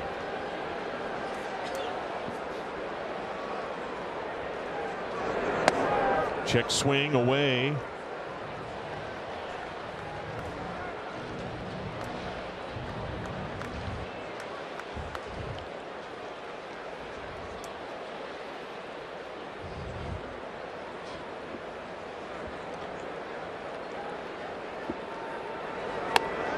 Swing and a miss, 97 by him. We pause now for a short message from Academy Sports. Hey, Cincinnati fans! Get all you need for spring for less at Academy Sports and Outdoors. If I had to guess which Red could benefit the most from the shift restrictions this year, I believe it's Jake Fraley. First pitch to right. India eyeballs. He surges through second. And the throw trickles to Cruz. First to third bolts India. Base hit Jake Fraley. He's been aboard 3 times today. Really good swing from Jake Fraley right here. Fastball in. Gets the bat hit. And Jonathan India right away. See that secondary lead, and he just looks different. Much more agile and aggressive mindset. Nice job going first to third. Now, yes, Keller got a ground ball double play from Stevenson the first time he saw it. But Stevenson, a far more established major league hitter, granted his own relative youth, than Vossler on deck. How aggressive will Keller be with Stevenson here? Well, I think it's all about success. Understanding that 2 ground balls, 1 on the second base shortstop side of second base for a base hit, but keep doing what you're doing. Try to induce that ground ball yet again. I think he'll be very aggressive.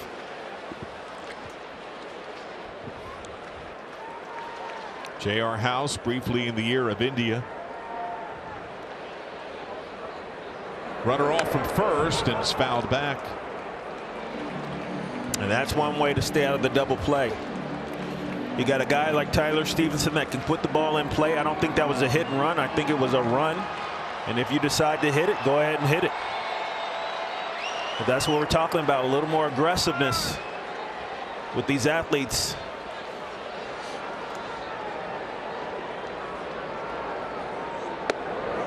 Fastball right down the middle, strike 3.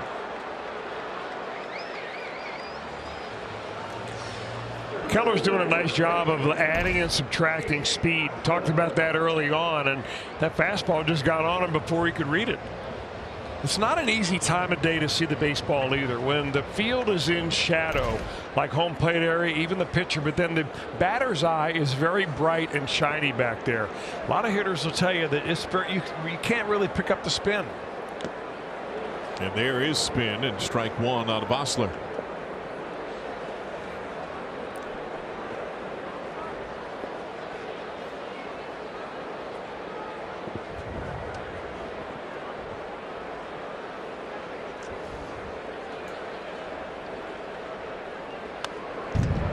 In on his hands. You know, Keller's kind of interesting because it seems like his fastball lives around 93, but a couple of times now he's added 3 or 4 miles an hour and come inside, like that very last pitch he threw to Bosler, 97 on the hands. Well, when you can add and subtract intentionally, that gives you an advantage. Chooses to use a pickoff throw there.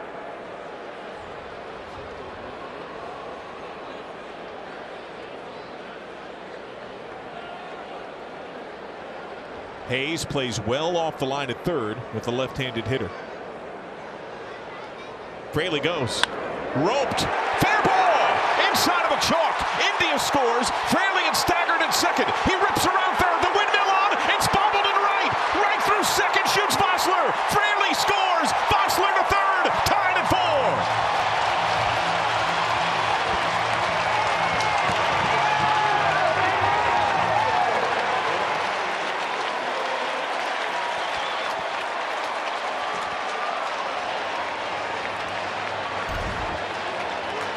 There's a pitch on the inside part of the plate. Keller maybe went to the well a little too much, came back in with the fastball, and Bosler was ready for it this time. Jake Fraley on the run, scores easily on this ball down the left field or the right field line in the corner. It's a big hit for Bosler, a little bit of redemption for sure after popping up with a runner on base and striking out his last time up. That ball was rocketed right on the chalk line. It is Reds' debut, some 2-out thunder, a pitching change, and an old friend enters. India's walk set the stage. He comes in along with Jake Fraley on the second career triple for Jason Bosler. He represents the go-ahead run at third base, 2 outs. Will Myers at the plate, and old friend Dowry Moretta on the mound. Yeah, Moretta traded in the offseason from Cincinnati to Pittsburgh in exchange for Kevin Newman. Pitched last year, earned run average a little bit over 5 for Moretta as a reliever out of the bullpen.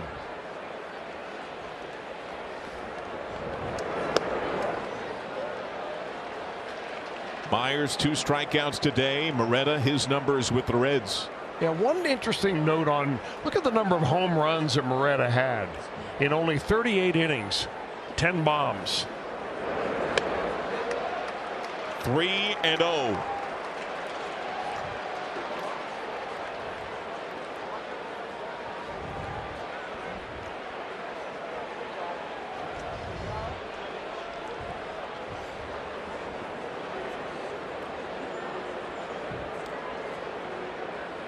He takes, it's a 4-pitch walk.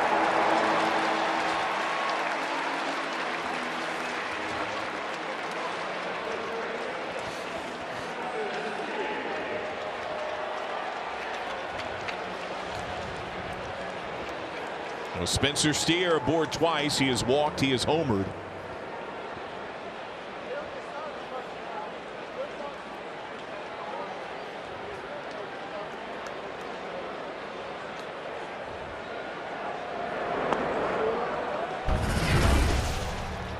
A 2-strike pitch in the 4th. Well, this was a slider that Spencer Steer recognized early and drove it out to left center field. Really nice swing.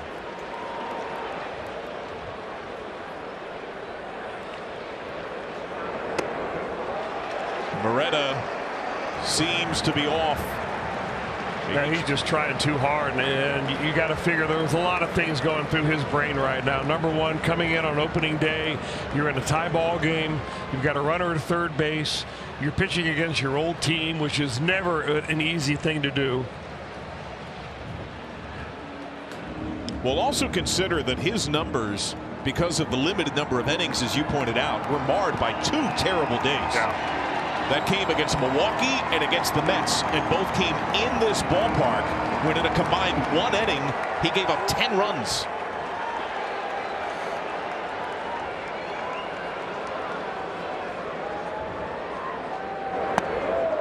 Down 3-0.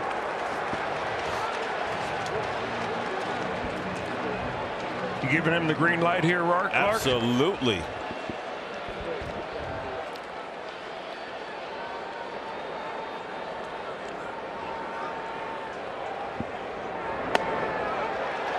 The first strike for Moretta.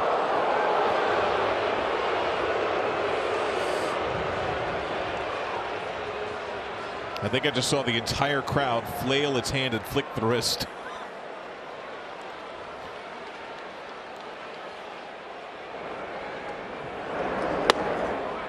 Sizzles for a strike.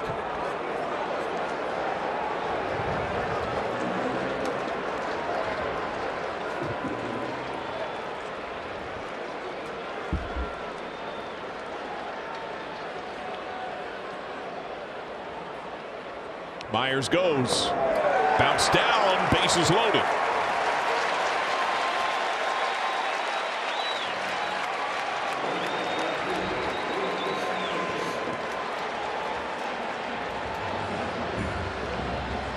Well, the third man that Moretta faces since coming in for the bullpen. Steer alongside new first base coach Colin Cowgill. Myers at second. Bosler the triple at third. Will Benson has struck out twice.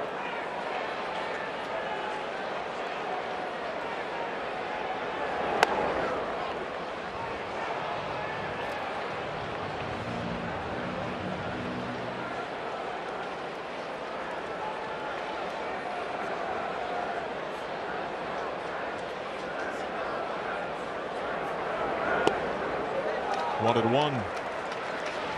And one element of these bottom 2 hitters in the order today, Benson's looking for a second shot after beginning his pro career with Cleveland. Jose Barrero looking for his own renaissance. He is on deck.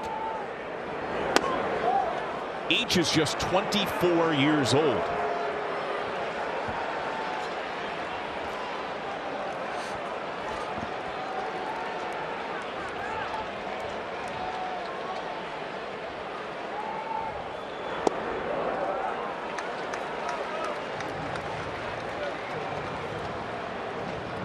Moretta looked the ball back into his glove.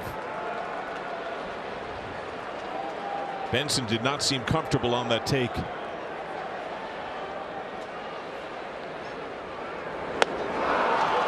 Way out in front. Reds tie it up. A triple by Bosler. Even at 4. Saturday at 4 p.m. and Sunday at 1:30 against the Pirates, presented by Alta Fiber. Red everywhere today. Tied at 4. Austin Hedges first pitch.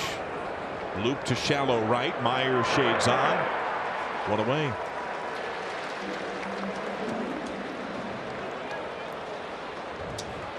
Now back to the top of the order. O'Neal Cruz. He has homered, walked. He has scored a couple of times. He's 1 for 2. What have you seen in Cruz and how the Reds have tried to attack him? Well, he's a fastball hitter. And I think what you saw from Fernando Cruz, which there was a really good at bat by O'Neal Cruz, was a lot of off speed pitches. Get him off that fastball.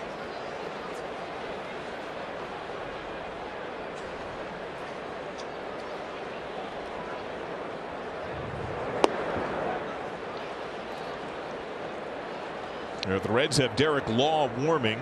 It's the switch hitter Brian Reynolds on deck, and then the right-handed Andrew McCutchen.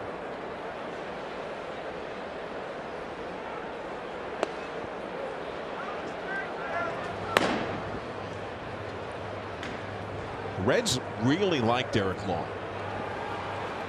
I think he did a nice job for him last year in spring training. I think he's kind of a guy that can pitch in multiple different situations. Yeah, and he doesn't do it with overpowering stuff, but he brings a little bit of a calmness along with him to that bullpen. And when you've got a lot of young players down there who are trying to find their way through the major leagues, it's important to have that factor.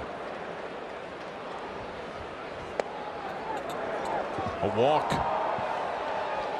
Cruz aboard for a third time today. And here comes David Bell. Reynolds due up. Young was perfect in the 5th. Got out of the jam he inherited in the 4th.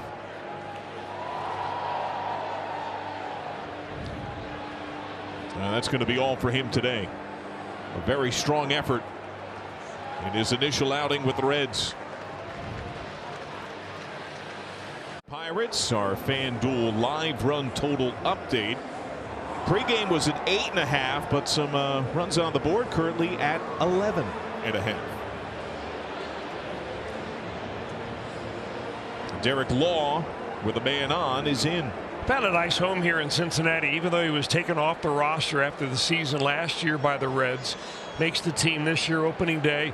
Big moment for him. He is from Pittsburgh. And Reynolds out in front. Reynolds a base hit to right.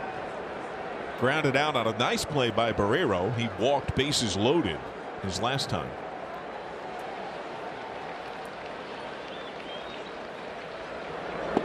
Check swing down, appeal. He did not go.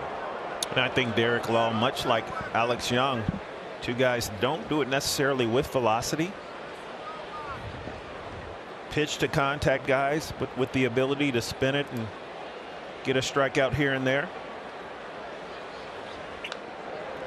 Really good spring training for Derek. Now, one thing we're seeing from Law that, Chris, you noticed in spring training, Charlie Goldsmith told me he was alongside you and you saw something from Law. Well, usually the pitch comm is operated by the catcher. In Law's case, he wants to call the pitches, so he's got that pitch comm device on the back of his glove. Hard ground ball, foul.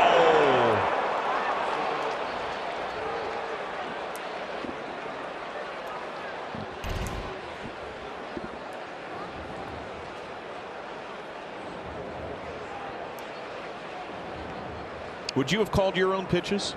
Absolutely. All my pitchers did the same thing. They went up there really slow and they died at the plate. Or they got hit really hard. Oh, stop it.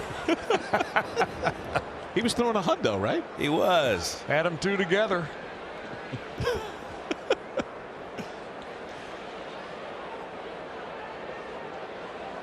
Feels like Cruz is trying to time him up, and I think Law could sense that. Yeah, Cruz nearly ignited on the prior pitch on that sharp ground ball foul, and he was leaning just a little bit there. And it could be a lean, maybe a one-way lead where you're going to get a big lead and try to draw the throw. I mean, base runners are pretty wily. They've got all sorts of different strategies, especially with the new 2 disengagement rule. Looked like Law sped up there, and he gets Reynolds to pop up. Steer swoops in. He hasn't.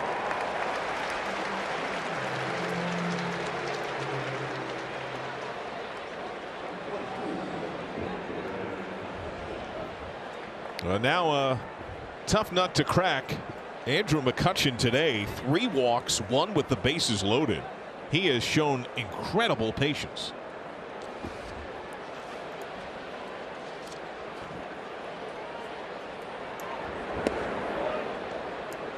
Now, McCutchen is one of 5 different Pirate players that the Pirates brought in on 1-year contracts.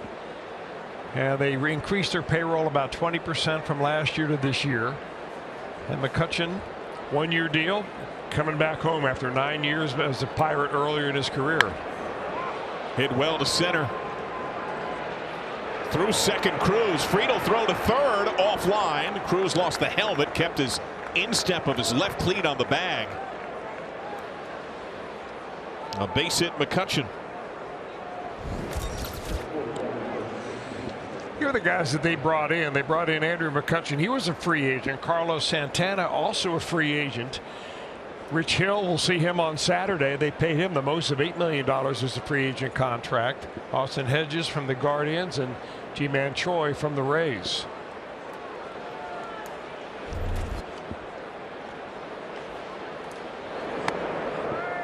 Breaking ball misses to Santana, who has struck out twice. He has reached on fielder's choice. They also brought in former Reds pitcher Robert Stevenson.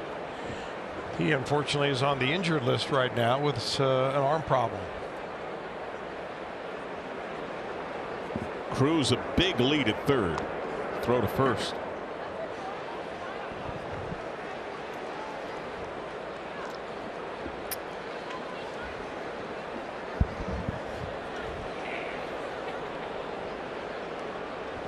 Target away. Pinpoint for a strike.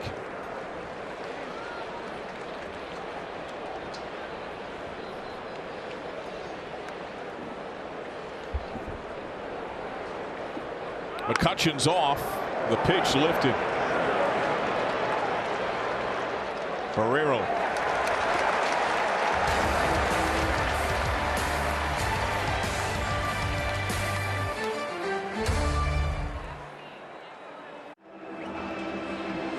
Sunday, cheer on your Red Legs at the first Family Sunday of the season, presented by Klosterman Bakery. Fans in attendance will receive a Reds calendar courtesy of Kroger while supplies last. Opening day 2023. Tied at 4, Dowry Moretta threw 15 pitches, just 5 strikes out of the pen last inning. And he starts Jose Barrero 0-1.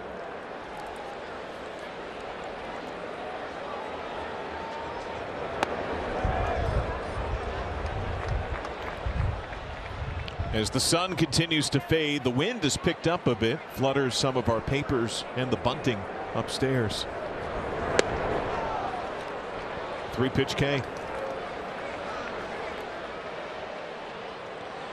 Now the changeup has been very effective for Moretta. He got the last 2 batters, struck out Benson to end the 5th inning, and gets a leadoff strikeout right here from Barrero.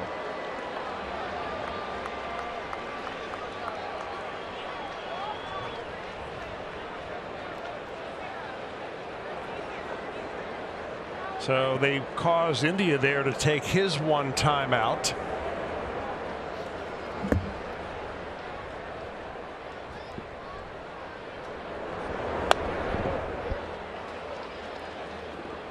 Yeah, maybe they didn't charge India. Maybe they just wanted to make sure that Moretta didn't quick pitch India and give him a little more time to get set in the box. Pitchers have 15 seconds to start their delivery with nobody on base. That's when they pick their foot up or when they start their full windup. Batters have to be aware and in the box at the 8-second mark with their eyes on the pitcher. Generous strike. You know, if you throw that pitch slow enough, a little on the outs off the plate, the umpire gets a good look at it. And why not go back to that same spot? And on the opposite of that, you have Hunter Green throwing 102 out there and not getting those pitches because maybe the umpire doesn't see him as much. That's 3 straight strikeouts now for Moretta, spilling back to last inning.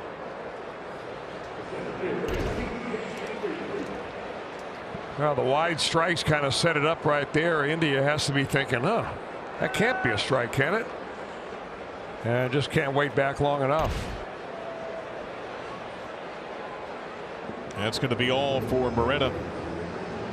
Derek Shelton out. The left-handed TJ Friedel due up. And the Pirates go back to their pen.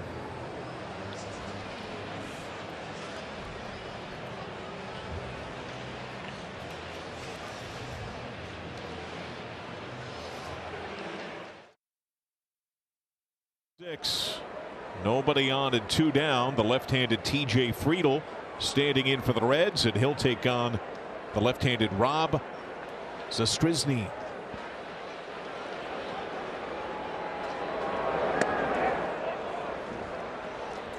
Zastryzny is the last really player to make this ball club. He was unsure what his whereabouts were when they brought him into Cincinnati. He ends up making the team after being on a couple of different teams last year.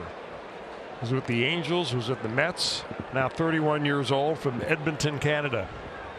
And he represented Canada in the WBC this year.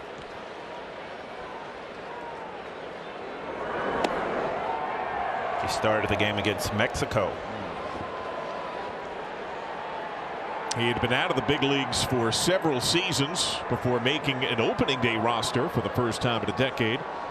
Splitting time, as you saw, with the Mets and Angels last year.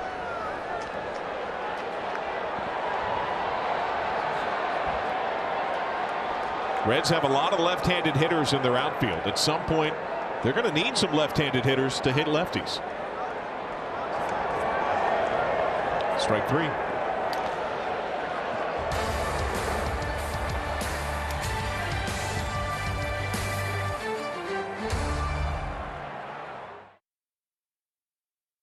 Get free MLB TV. Redeem now through April 3rd at T-Mobile.com/MLB.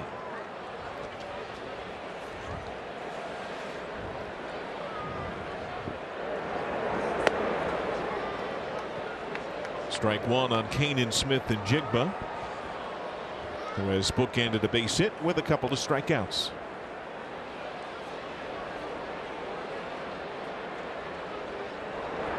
Well, Smith and Jigba probably has his own little rooting section here today. Perhaps with his brother coming down from Columbus, wide receiver up there, likely to be one of 4 or 5 different Ohio State Buckeyes taken in the upcoming NFL draft. I think Barry Larkin just shuddered. No, bro, I'm a big fan, bro. Yeah? Oh, and Jigba can play.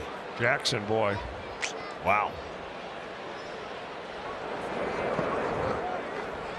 You were talking the Ohio State reference. Yes. Obviously. Yes. I mean, you're a Michigan man. I am.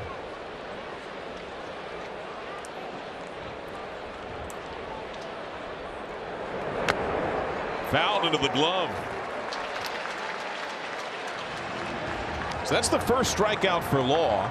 That is now 22 combined strikeouts and 13 combined walks between the two teams. See, there's velocity there, but look at the location of that pitch. Yeah, and a little bit of movement running away right there.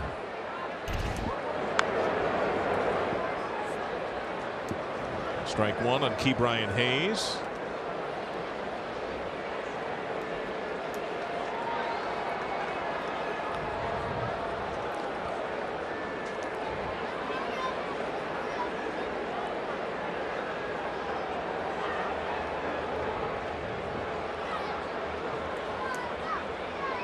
Oh, 1. Right to India.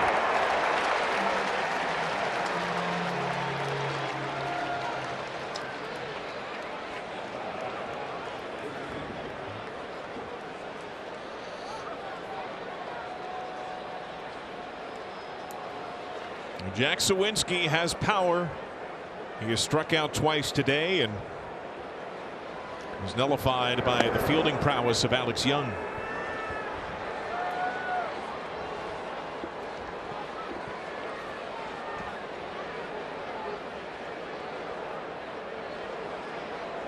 Steer backs up, playing essentially short.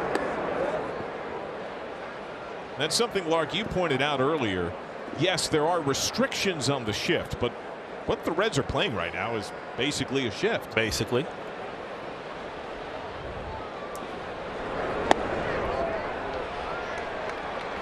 The difference will be that roller to the true traditional second base spot this year is going to often be a base hit.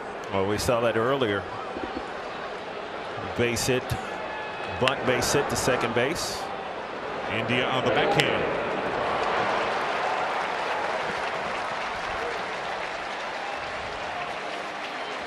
A 1-2-3 inning authored by Derek Law as we listen in to the PA voice of Great American Ballpark, the great Josie.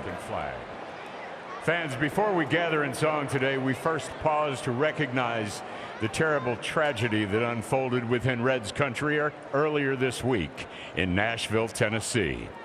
These innocent lives were taken from this world much too soon, and the collective thoughts of the Reds organization and our fans go out to the victims, their families, their classmates and friends, as we pray for their comfort in this unimaginable time of grief. Major League Baseball, the Reds and the Pirates salute the men and women of our armed forces, as well as those who serve to protect in our local police and fire departments.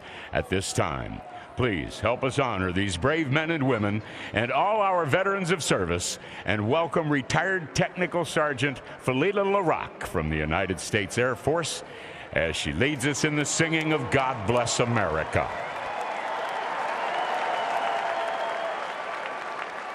God bless America, land that I love. Stand beside her and guide her through the night with the light from above, from the mountains to the prairies, to the oceans wide with foam. God bless America, my home, sweet home. God bless America, my home, sweet home.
Suit up this season at MLBshop.com. Check out the largest selection of authentic caps, t-shirts, collectibles, and more.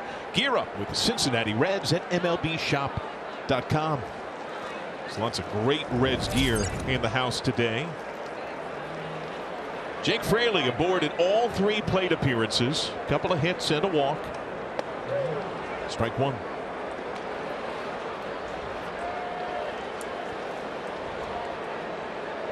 When Fraley came back from injury in late July, he was a menace.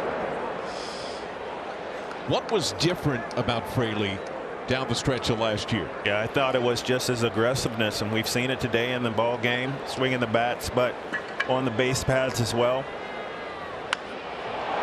Center field. You know, John, I think guys just really appreciate an opportunity to play, and I think that's what you've seen from Jake Fraley. Came over here, opportunity to get out there and mix it up. He's taking advantage of his opportunity.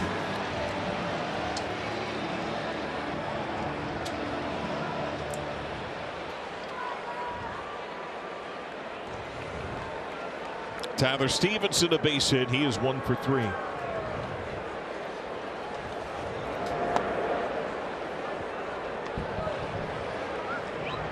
Now they have the right-handed Colin Holderman warming. The left-handed Jason Vossler, whose triple tied the game, is on deck.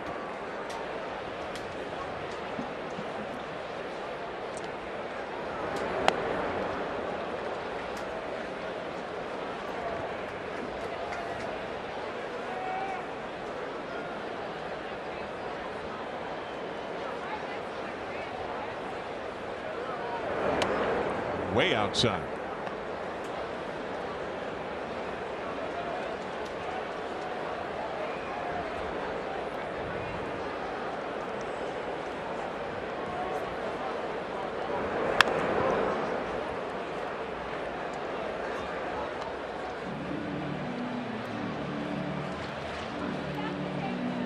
Stevenson went down looking. A fat fastball his last time.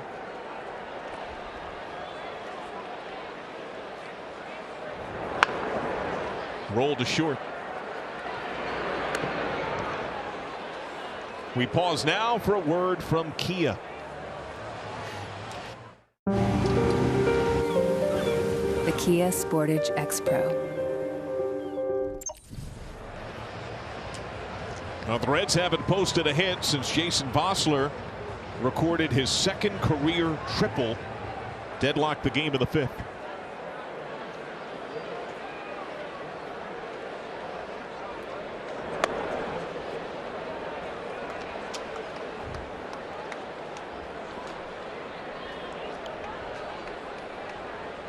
They shade him to pull.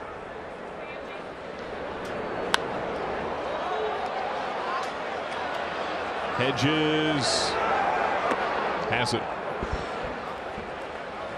Reds in order. Pirate pitching is set down 7 straight.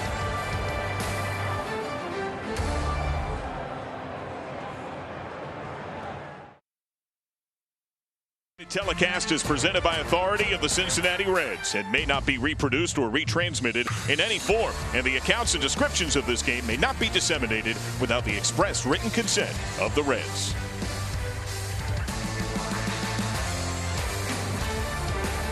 The pageantry of opening day in Cincinnati. Thank you for making Reds baseball part of your day. Buck Farmer is in. Ball 1 to G1 Bay. Well, Buck is expected to be one of those pitchers that will pitch just like this. High leverage late in the ball game. He did a nice job last year. He was actually cut halfway through the year, sent down in the minor leagues, but when he came back, he became one of the real stalwarts of the pen.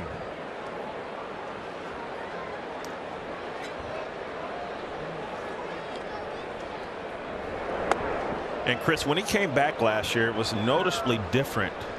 Did you notice that he was throwing different pitches? He was just more aggressive overall, too. I mean, he'd been around a long time. He pitched his entire career prior to last year with the Detroit Tigers. 4-pitch walk to a speedy runner.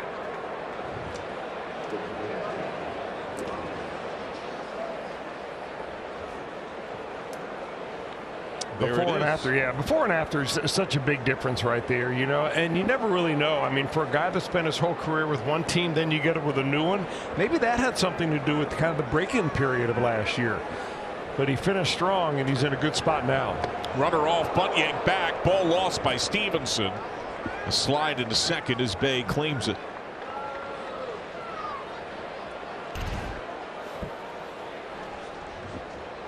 Well, Hedges led the National League last year in 10 sacrifice bunts. So Ji-hwan Bae, who steals second base, are you going to give him a chance to bunt him at third base, or is he going to steal that too?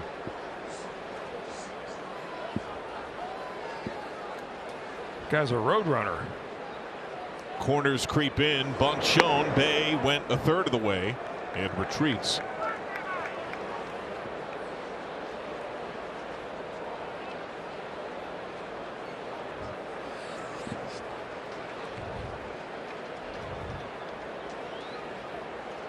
Step off by Farmer. This is always a discussion in the clubhouse about if you got a runner on second base late in the ball game, do you bunt him to third or take your chances of swinging? The numbers don't support bunting him over. Bunt to third. Steer has to go to first. India on the cover. Sacrifice complete. Bae to third with 1 out. And let's give Austin Hedges all the credit in the world for bunting that ball to third base. And how did he get it on the ground? As a pitcher, the toughest pitch that you want to throw if a guy's bunting is up and in. Perfectly executed pitch by Buck Farmer. And Hedges still gets the ball on the ground. I won't say he got it down, but he got it on the ground. There's a reason why he led the league last year. At least tied this year. O'Neill Cruz aboard 3 times today. Now this defensive alignment for the Reds, they are shading him heavy to pull, but they need to keep the runner honest, so Steer hovers near the bag at third.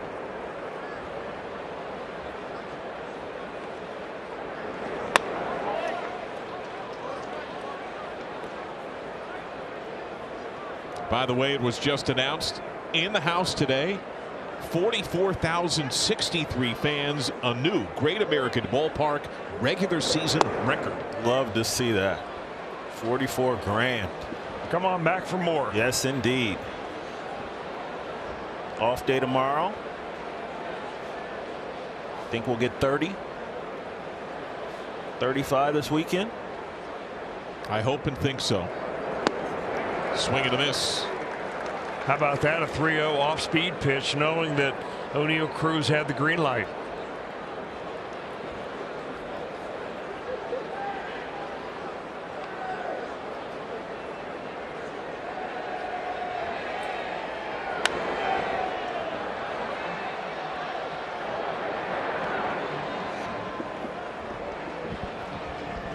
Cruz walked in each of his last 2 plate appearances. The first with the bases, or to load the bases.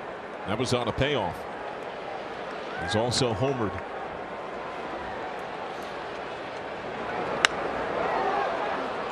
To left. Benson will be tested. At the warning track, makes the catch. Bae breaks. He's too fast. Sac fly RBI. And the Pirates claim a 5-4 edge.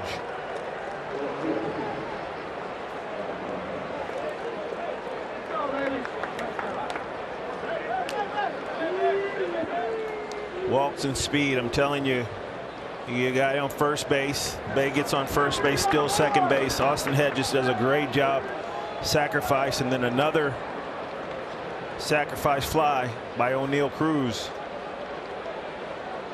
That's how you win ball games. Those are small things that you have to do, especially late in the ball game. Especially these 2 teams right here. They're so similar in the way they're made up, as far as, not a power pack lineup. They've got a little bit of speed, both of them do. Bae may be faster than anybody on the Reds, but they put it to their advantage. Both these teams last year lost 100 games exactly. For the Pirates, it's been 3 years in a row where they've had a winning percentage less than .400.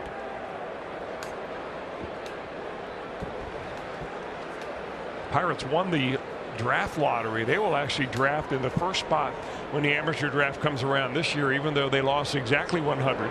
And where do we draft? We lost 100 as well. Number 7. How does that happen? Well, it's a lottery system. John can explain it. Ping pong balls, essentially. Yeah. There's randomness. Oh, you get Joel Luckup. Sure, there's an algorithm or something he can explain to us. Nasty pitch. A run for the Pirates. See if the Reds can get it back.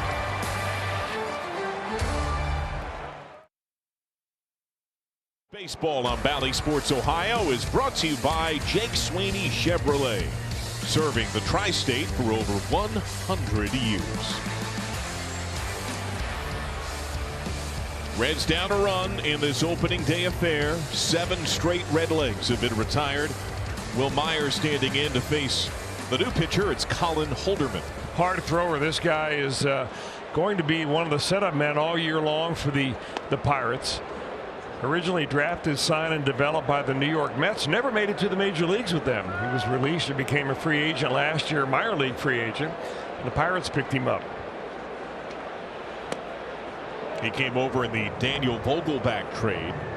Who, by the way, is one of the great advertising promos for the rule changes this year. Joey Votto has one as well. Smoked up the middle, base hit. The first hit in a Reds uni for Will Myers.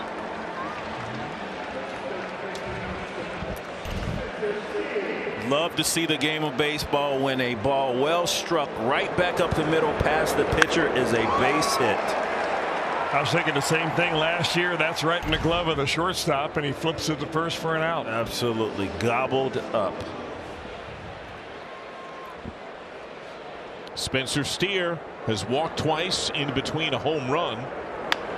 Chopper up the middle. Cruz flipped to second, relay spiked and not in time. Now when Steer went deep, he was greeted by Jonathan India with a Viking helmet and a giant robe. Jim Day, where did that come from? It actually started with Luis Cessa, John.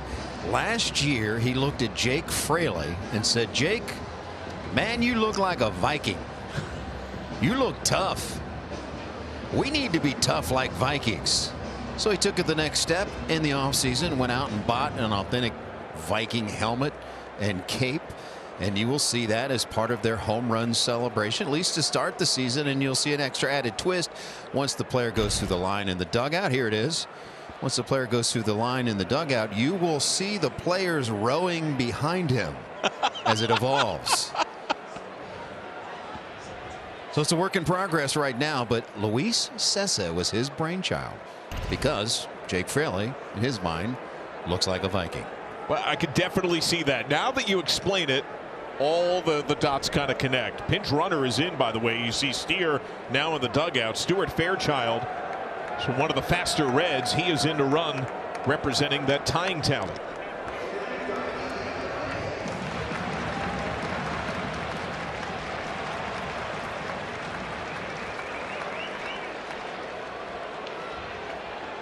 Will Benson has struck out 3 times.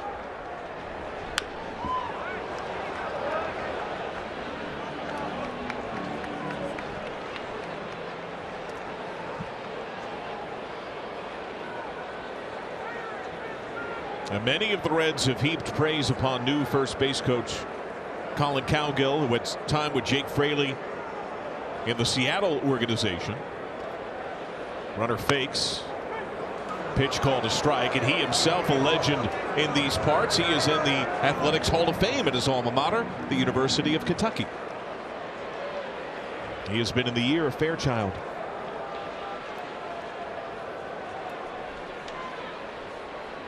A lot of positive energy from Colin.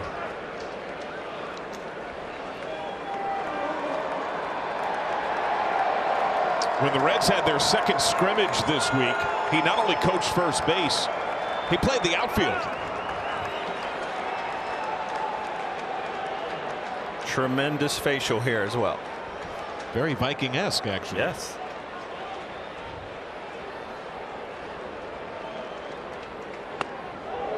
This is up.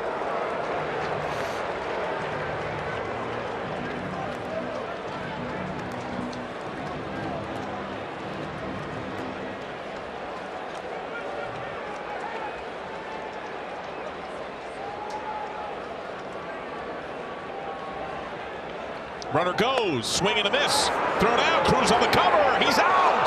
Strike him out, throw him out, double play! And the Reds are done in the 8th. Now Fairchild hovers. Does David Bell want a challenge? He does. Well, the Reds are going to have this one reviewed right here. They had the 15-second clock going for David Bell, who held up immediately and said, Cincinnati I is want to take a look at challenging the this. out call at second Meanwhile, base. in the bowels of the stadium, they've got the video man, Bo Thompson, looking at the replay. And before they ran out of time, they decided they will ask New York to take a look at this play. That is bang, bang. You can hear the reaction of the crowd. They just saw it on the big board.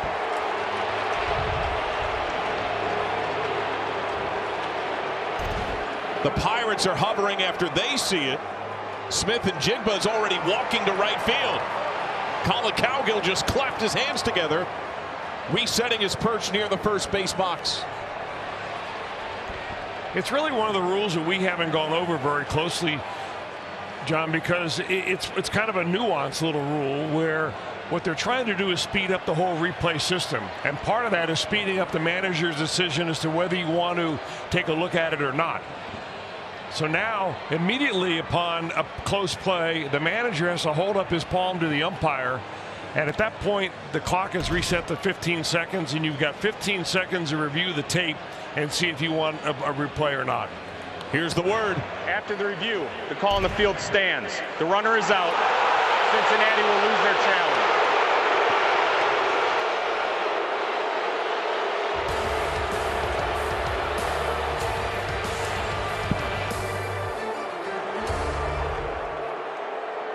Younger at the game receive a Kids Opening Day Reds cap thanks to Cincinnati Children's Hospital while supplies last.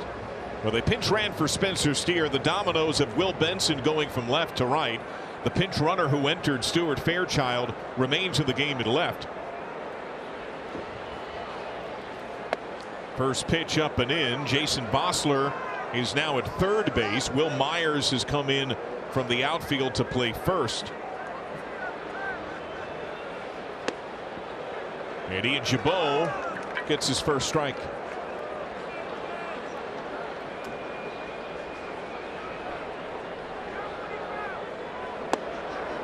He had time in the WBC with Great Britain. Those were his numbers last year as a Red.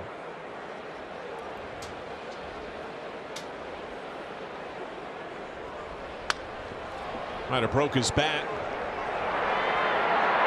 Benson coming on. Now a quick message from Tax Act. When you file with Tax Act, life help is easy. Tax Act.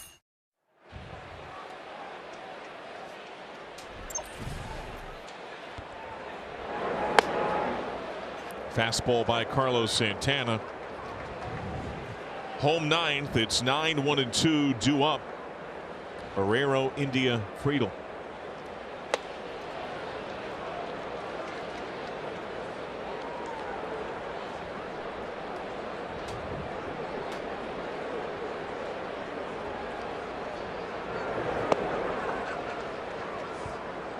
And remember, the Reds had trouble with the Pirates last year. Went 7-12 against the Pirates, lost the last 7 in a row.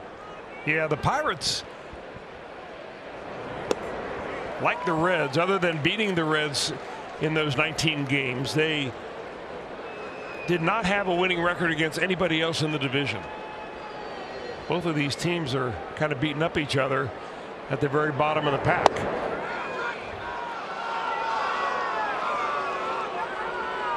And that included 7 straight in September in the swoon at the end of the year. Payoff. Down. They swept the Reds in a 4-gamer here in Cincinnati. Took a 3-gamer at PNC Park. And the Pirates were 9-0 against the Reds in games decided by 3 runs or less.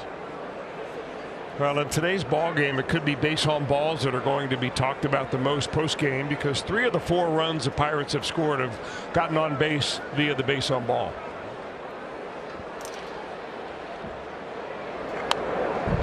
Strike 1 on Kanan, Smith, and Jigba.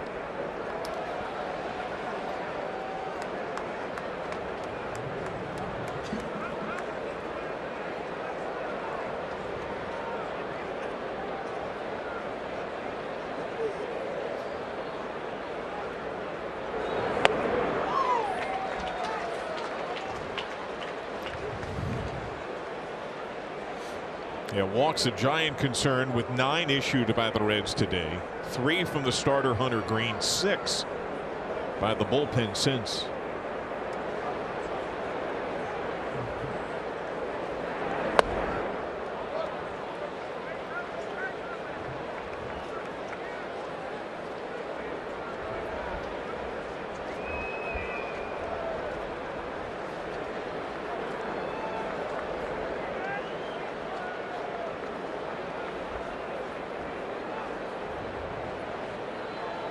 One, two.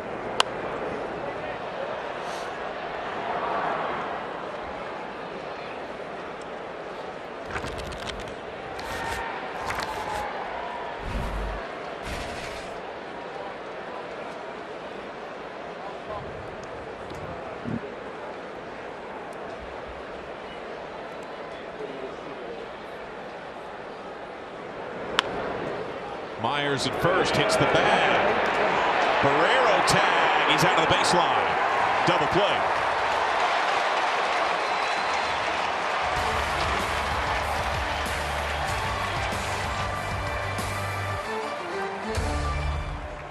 It's live from Ray St. Clair Roofing. Rich Hill locks horns with Nick Lodolo. Vince Velasquez against Graham Ashcraft Hill, the oldest man in baseball this year at 43. And after every ball game, stay tuned for Reds Live, the post-game program brought to you by your local Toyota dealers. Annie and Sam will be on the scene to break down the day. And could it be a Reds comeback? They are taking on one of the filthiest relievers in the game. Down a run, bottom 9. It's 9-1-2 due up. And they face David Bednar. He's come a long way since he was a 35th round draft pick by the San Diego Padres.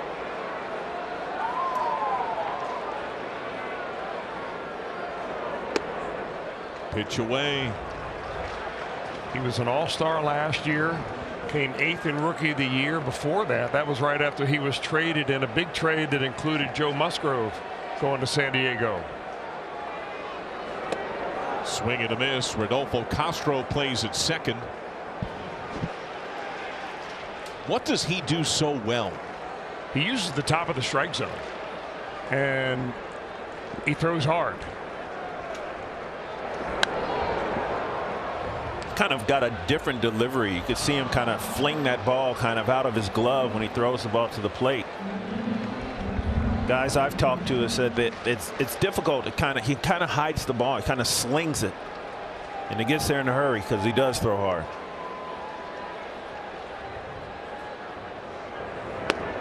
Away. And the other thing that he does so well is that his breaking ball is actually a curve ball and not a cutter or a slider. So there's almost 20 miles per hour between his best fastball and his curve.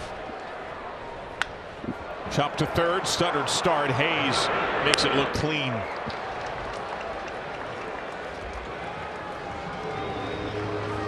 So there are multiple moves for the Pirates here. Not just Castro at second base. Jack Sawinski now resides at right.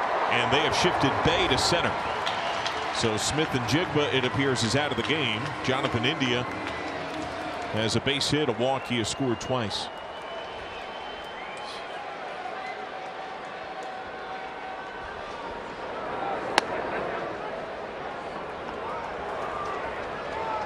It was India, remember, who seemed flummoxed by that just off the plate fastball for a strike twice.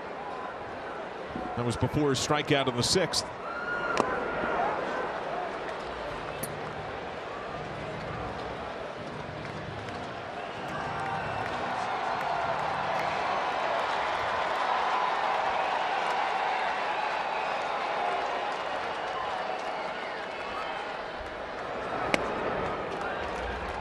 One and two.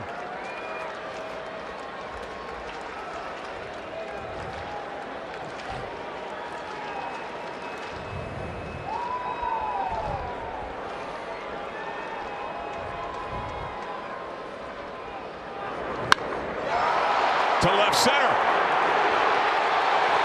Off the wall. India, the tying run at second base. A stand-up double.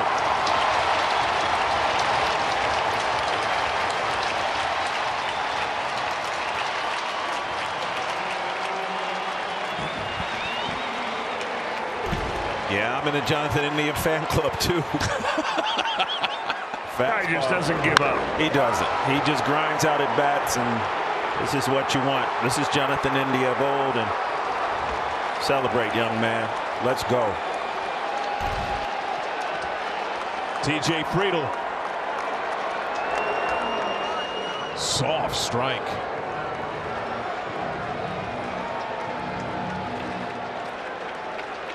He can bunt his way on. That's why Hayes is nearly on the grass at third.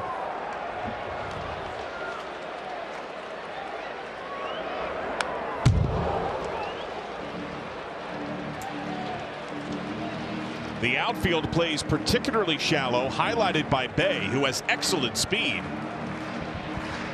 but is quite shallow in center. Friedel has the strength to launch one. He could come all the way around.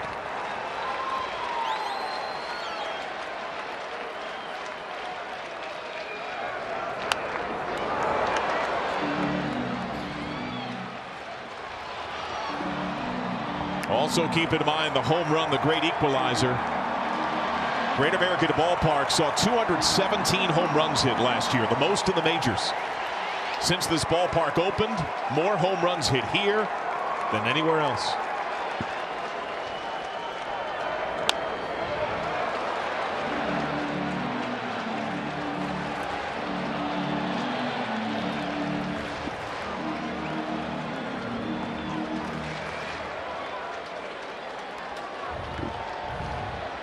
Bay adjusts late. He took about 6 steps to his right in center. His head swiveling. Struck him out. Well, Jake Fraley due up. The Reds have had a couple of walk-off wins on opening day. Joe Randa, 2005. He went deep against the Mets. And then Ramon Hernandez, 31st of March 2011, took John Axford out of the ballpark. Dusty. Not a good poker player right there, Dusty.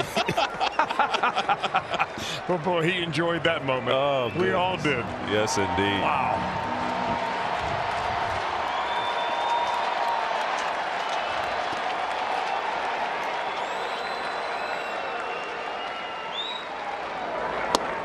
Swing and a miss.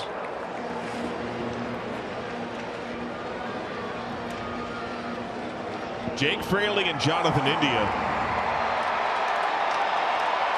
often look at the psychology of games. They talk about it at great length.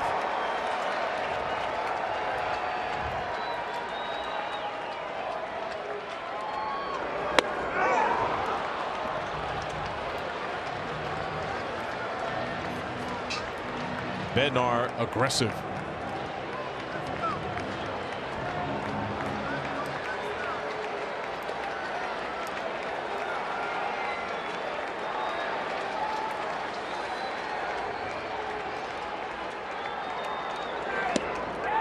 Strike 3 called.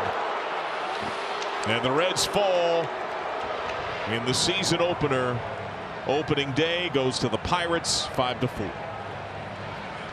Well, certainly some positive things to take from the game today. Offensively, Jonathan India seems to be back.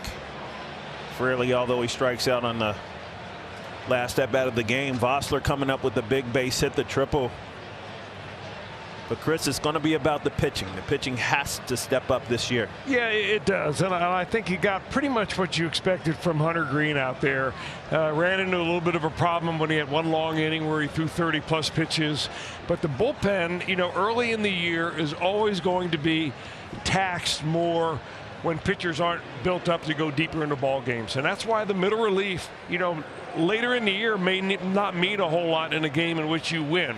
But middle relief in April is maybe one of the most important parts of your ball club.